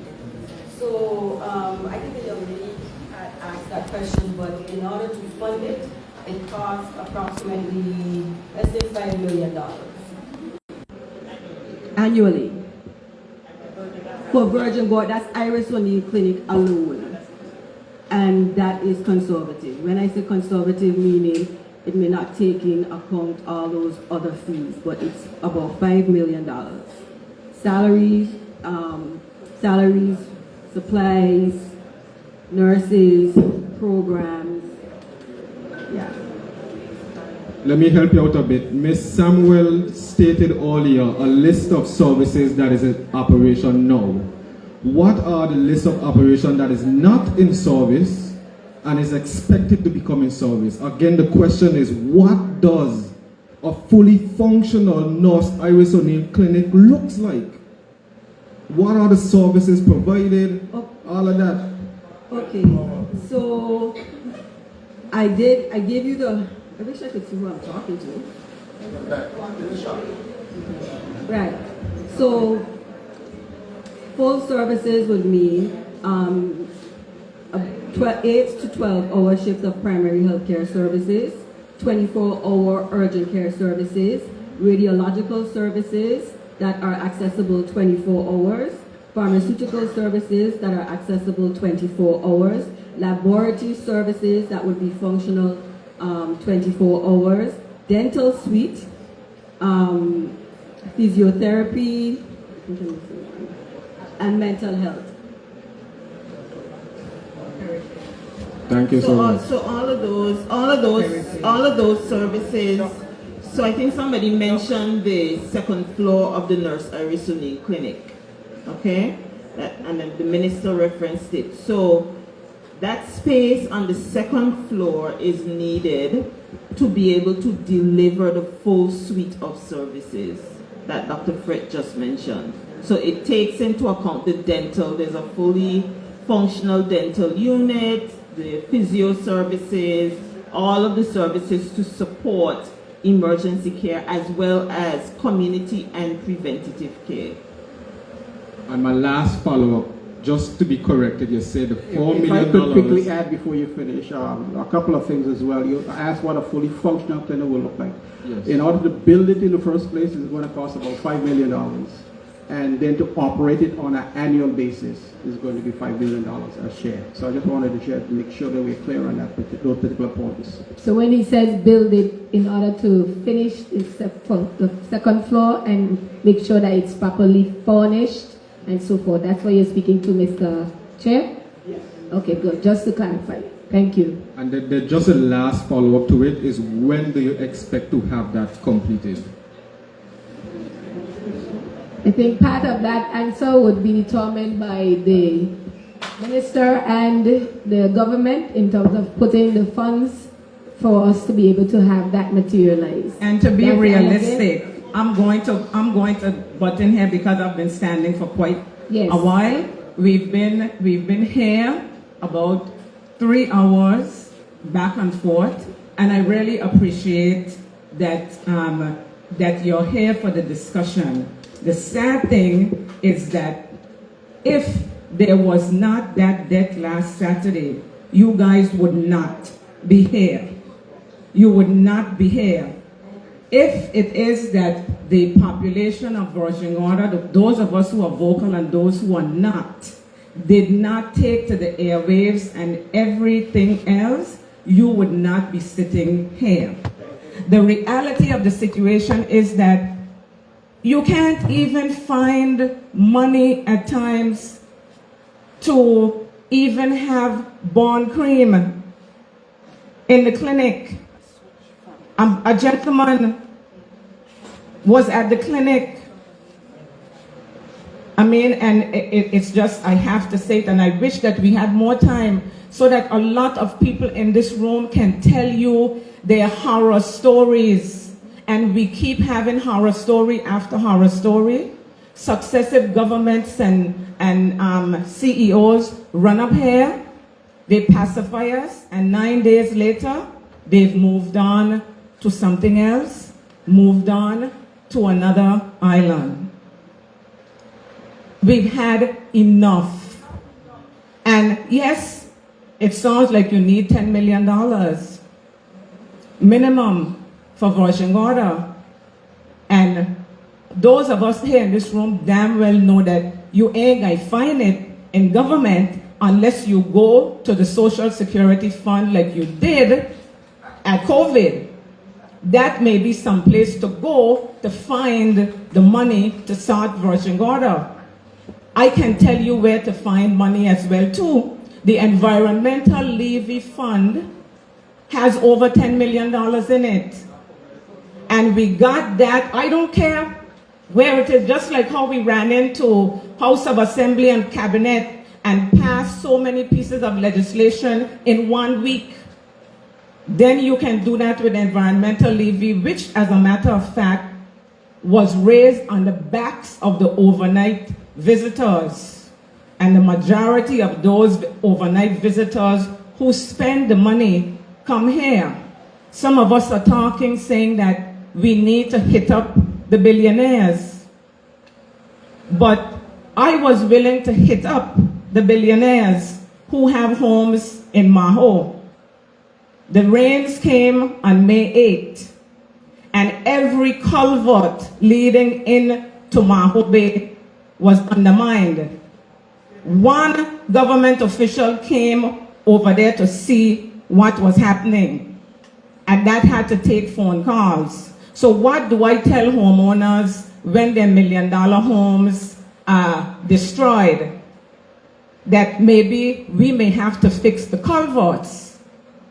And once we fix the culverts, then there may be additional monies around. And as Laura alluded to, it's not that they don't want to give, but sometimes we tend to see that when they do give, and they give what is supposed to stay on Virgin Gorda, for some reason it finds its way over to Tortola at the hospital in Tortola, because supposedly your health over there is better than that for the sister islanders. We started a petition, and I'm going to end with that. And there's a reason why we started the petition. Because for some reason we can have all of these meetings and y'all say you're here and you're coming back or whatever. But unless it is that sometimes you're embarrassed into action, nothing meaningful happens. And yes, I was asked to take down the petition. I started the petition because I know how important it is to put things on paper. And I refused. Well, I don't think I could have taken it down anyway because it was already online. But I'm saying that this meeting cannot be the last meeting. One of the deliverables of this meeting is you guys need to get yourselves back here in 2 weeks. You should not leave this meeting without giving us a date for return, because what will happen is that you'll go back, you'll get busy, you have to meet with 20 and 30 and 40 different people. The premier's away, the deputy premier's away. When they get back, they have to do this and that.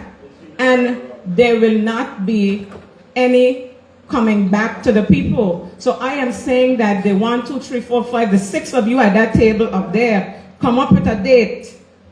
Come up with a date that you are going to come back to the people. Don't tell us you're coming in a couple of weeks, because I know how it works sometimes with y'all. It never happens. And this petition, it is going to stand. And yes, maybe we didn't get enough signatures, but I think the entire BVI need to sign off on this petition, because what is happening to us can very well happen to them. I'm hearing horror stories about a hospital in Tortola too. However, my focus tonight is Virgin Gorda and deliverables for Virgin Gorda. And this petition will go to the governor. It will go to the House of Assembly. It will go to HSA.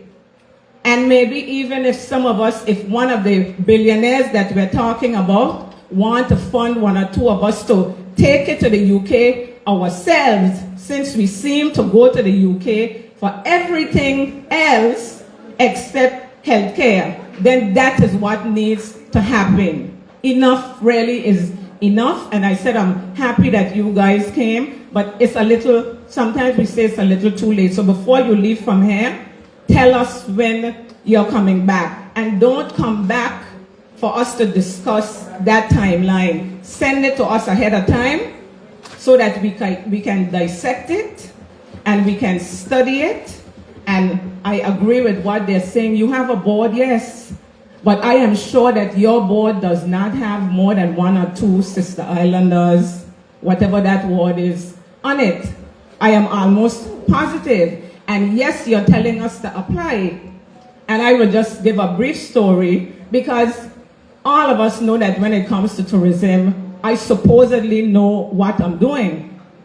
I applied to be on that board, and I was turned down. I was turned down, and I said to them, I said, you need to make sure that there's somebody, at least from Virgin Gorda, on that board. And we chose somebody who doesn't spend half the time here. So I'm saying that even though you are saying that you're choosing people from the Sister Islands, you should not have allowed persons' positions to expire either. And that leads as well, in my estimation, to very poor planning. And we have a problem with planning, we have a problem with leadership, we have a problem with management, because we talk and talk, and the proof is in the pudding. You guys need to deliver. And you're not delivering for the people of Virgin Gorda, so you need to fix it. Thank you, Sharon, for your comments. I was hoping you'd give me a copy of the petition also. I thought you were going to do it tonight. I can give you a copy of the petition. You know I like drama. There is a copy of the petition and the signature page at the back, and all of you should be signing it. Good evening. My name's Amy Thurmond, and I live in the North Sound, and I just have a question. I have a dear friend who lives over there who has health issues, and from time to time he needs blood. From time to time he needs blood donated, and a call goes out for everybody to help out, and we have to get on a ferry and go over to Tortola to give blood. With this new brochure you put out, is there some place where we can donate blood here? Because there's a lot of people who have to work. They can't take off work to go give blood in the middle of the week, or they can't even afford the ferry maybe. After Irma, everybody was out of work. And so, are we going to be able to donate blood here? Because when I get over there to donate blood for my friend, they say, we still need more, we still need more. And I say, I know a lot of people on Virgin Gorda who would donate, they just can't afford to take a day off of work and spend the money on the ferry going back and forth. So I'm just asking, are we going to be able to start giving blood for the people who live here on this island who would like to help if they could? I would say my quick answer to that is that is something I'm sure we can do. So I'm actually sending a message right now to the lab person for us to look at how we can set that up.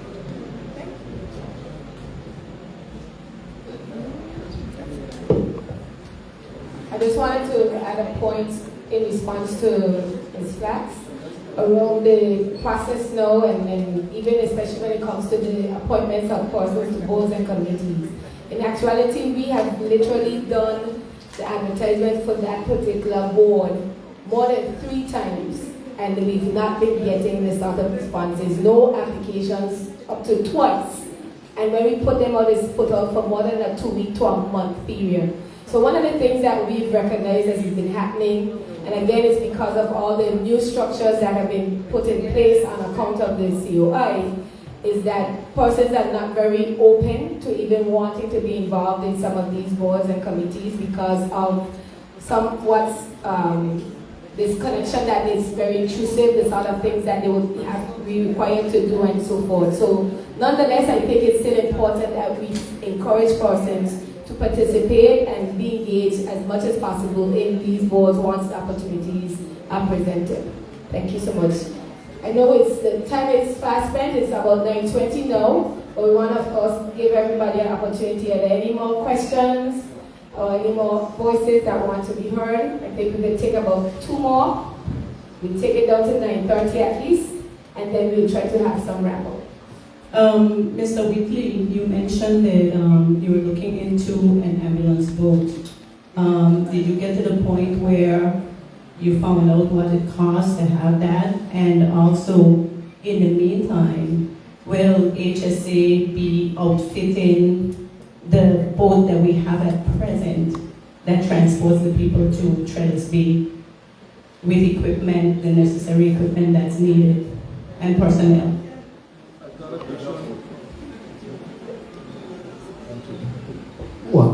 I thought that question would never come up. We are exploring the possibility of evacuation from the sister islands, and we're looking at many options. One of them was an ambulance boat. I got a delegation, Dr. Jahphix was there over to St. John to look at what they are doing, the cost of the boat and the cost of the operations. We have to put that now against outfitting the current boat and see which one is the most affordable and the most sustainable. We haven't finished crunching all those numbers yet. I got some numbers a few days ago about it. We hope to, second round of meetings to start coming to a definitive decision about it. We cannot keep the can down the road much longer. The current boat is outfitted for one reason.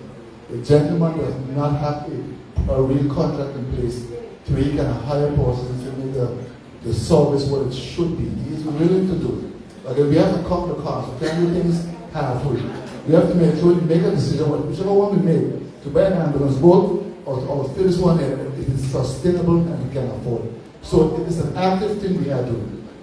But at the same time, we are saying that all our lives matters, and I think that we all are important enough to have some at least, or if not the most of the facilities that we need outfitted in the boat that we have at present.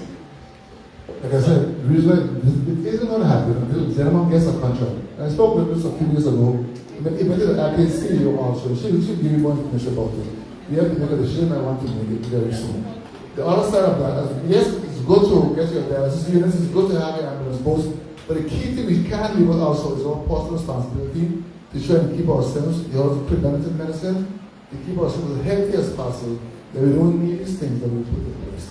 So that's something we also, in about 2 weeks we have Caribbean Wellness Day, and we're going to be emphasizing a lot of things about keeping ourselves healthy, that preventative aspect.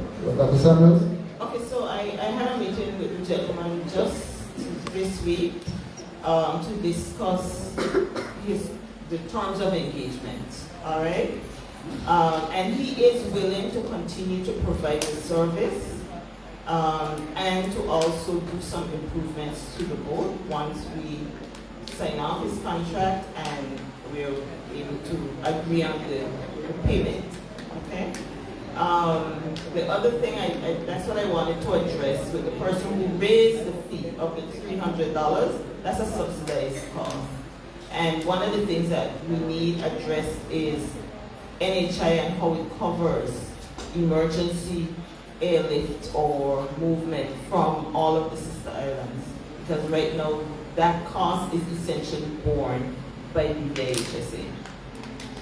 Thank you. And I'm just saying, I'm not sure if this was done, but the emergency room, the emergency place at the clinic is it's filled with ACs and AC equipment. It's blocked with that. So if it hasn't been done, I think that should be done immediately to make it clear so that if you have an emergency, you can move through there as quick as possible. Thank you. Right, so that is temporary. What is there are the mobile AC units to provide air circulation to keep the clinic functional while we are getting the air condition back up. Okay, so the parts have been sourced, and we're expecting hopefully soon for the AC to be completely restored. Once that's completely restored, we'll move the mobile air conditioning units. But those are needed so you have proper air circulation for that section of the clinic. Okay, one more point. Good night, ladies and gentlemen. My name is I reach Ronald Lake. Don't you know the 9th district is a district where most of the revenue is turned in to the BVI government, and you're not doing nothing with the revenue for this district? Look around and see the most revenue is deposited to the treasury in Tartola. We are left behind. When I do want to wake up and smell the coffee or taste it, was it that I left behind? I don't think I'll be a pal. Money deposited to the treasury is a disgrace when I'll come here and talk and then I'll sweep it under the rug. Thank you, everyone.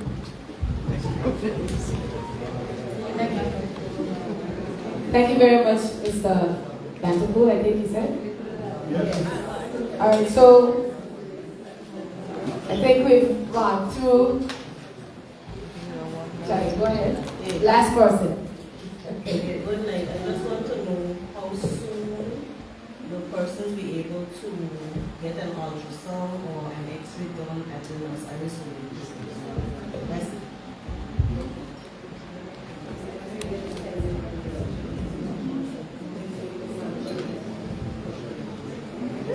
So currently X-rays are available at the clinic, I think it's twice a week, once a week. And the ultrasound, we don't do ultrasound at the moment, and again, that is linked to sourcing the staffing to be able to cover over here.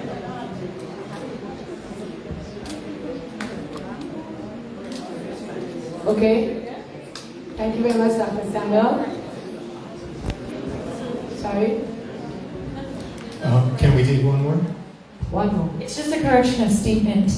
I don't know anyone who has gotten an X-ray in the Virgin Gorda Clinic, and I know it certainly wasn't available today in a big emergency where it would have been great to have. Is that happening, Dr. Fraser? Because I don't know anyone. Yes. So the commissioning of the X-ray, we have such a wonderful X-ray machine that was outfitted by the top regional physicists during COVID. But we have no one to run it, as well as a ultrasound machine. So currently, the radiology department is tasked with providing technicians to come over, and it's whenever they're able to send over someone, which currently it's only on Fridays. For the past, since Ernesto, they haven't been able to send anyone despite us inquiring. They don't have anyone.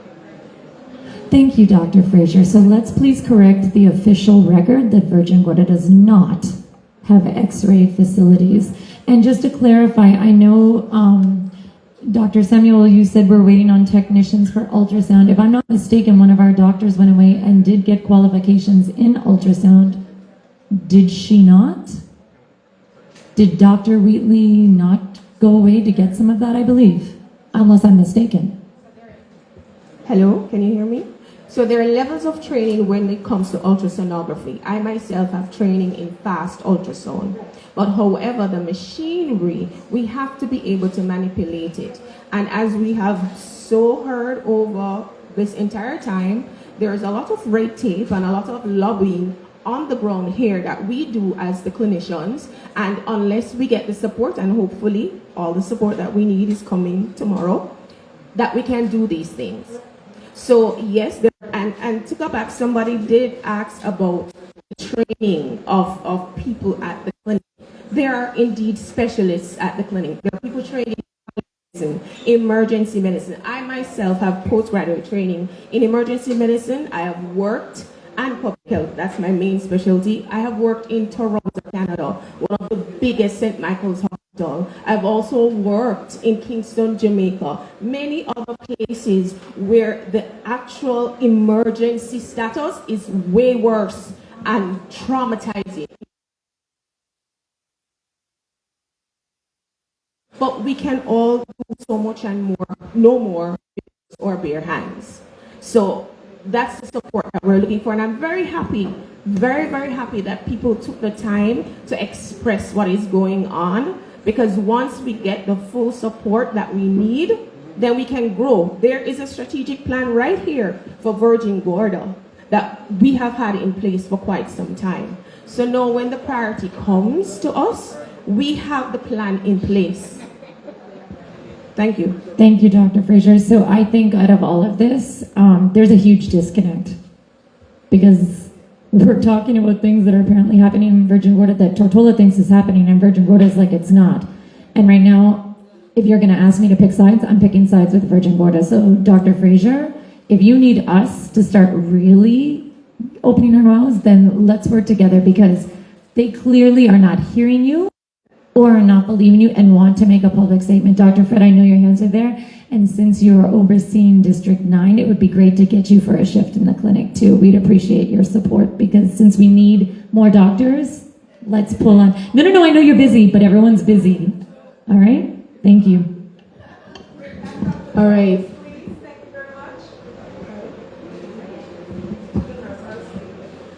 All right.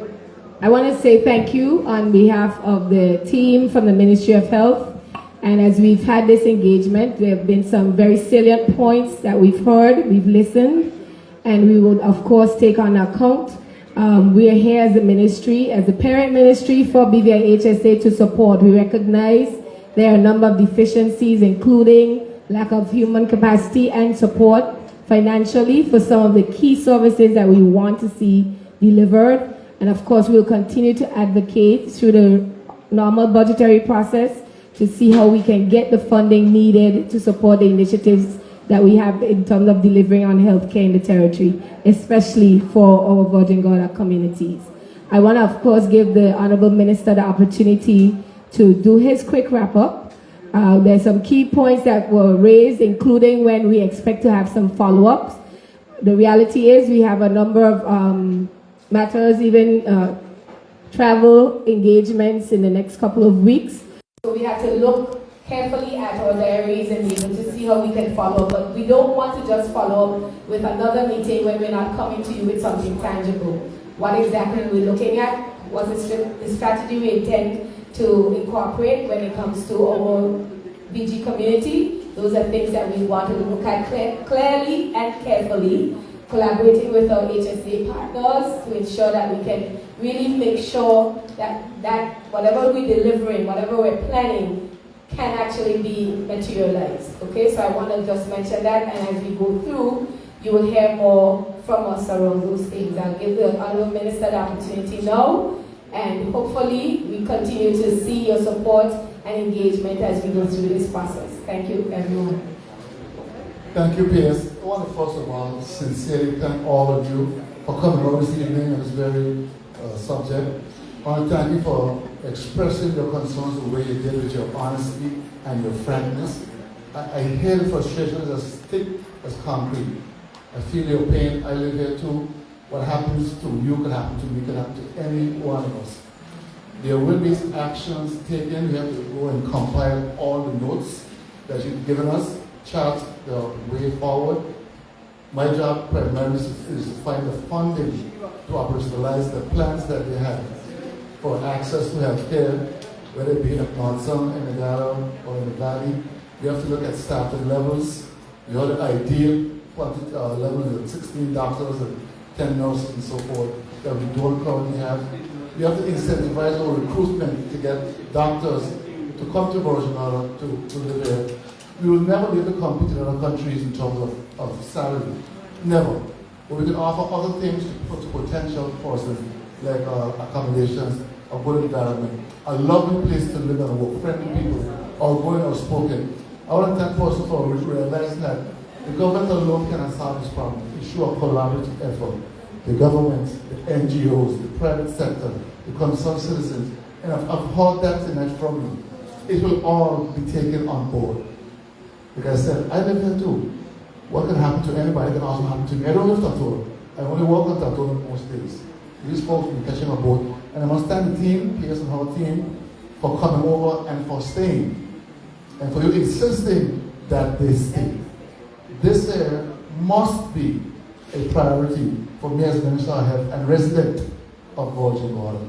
So yes, we travel, PS and I travel to a health conference, health and education conference. It's an inaugural conference because we are realizing, like you heard earlier, the diabetes, the NCDs and so forth, the ages are creeping into the schools. Diseases that we normally saw in older persons, we are now seeing in the schools. So we have to work with education to address teenage pregnancies and so forth, all these things. We have to look at it. We cannot be kicking this can down the road while people are perishing. The whole world right now is going through some kind of a change. The number of deaths that we have for this year alone, it's staggering. The suffering. And we have to build confidence in our medical system. That comes from all of us working together. How many of you here are registered users of the North Irish Clinic? I want to encourage all of you to please register. It is a free service, but I understand why you would go to the clinic to spend your hard-earned money on a private sector that you shouldn't really have to do. That onus is on us up here to make sure we turn the narrative around. That when you feel not well, no matter what time of day or day of the week, when you show up over there, you'll be attended to. No matter the day or time of day, that should be your ambition. That should be the thing you want to work towards. When you show up there, there's somebody there to look after you. We have to build that confidence in you, working together. The blame game doesn't solve problems. Collaboration is what solves problems. And that's what I heard came through very clear to me. The need for further collaboration, the need for more communication amongst ourselves in between Tatoro and Virgin Gorda. The idea for sub-HSA board, I love that idea. I really love that idea. We have to go more likely through legislation to do what we need to do. This amendment is before the House now, the HSA Management Amendment Act. It's going to help us keep HSA more accountable to the people that are mandated to serve. We have to find the funding to make sure they can do what the mandate says. Again, I just want to thank all of you for coming out and being honest and frank, like the nine district we are. Honest, frank, but respectful. And I must commend you for that. Thank you.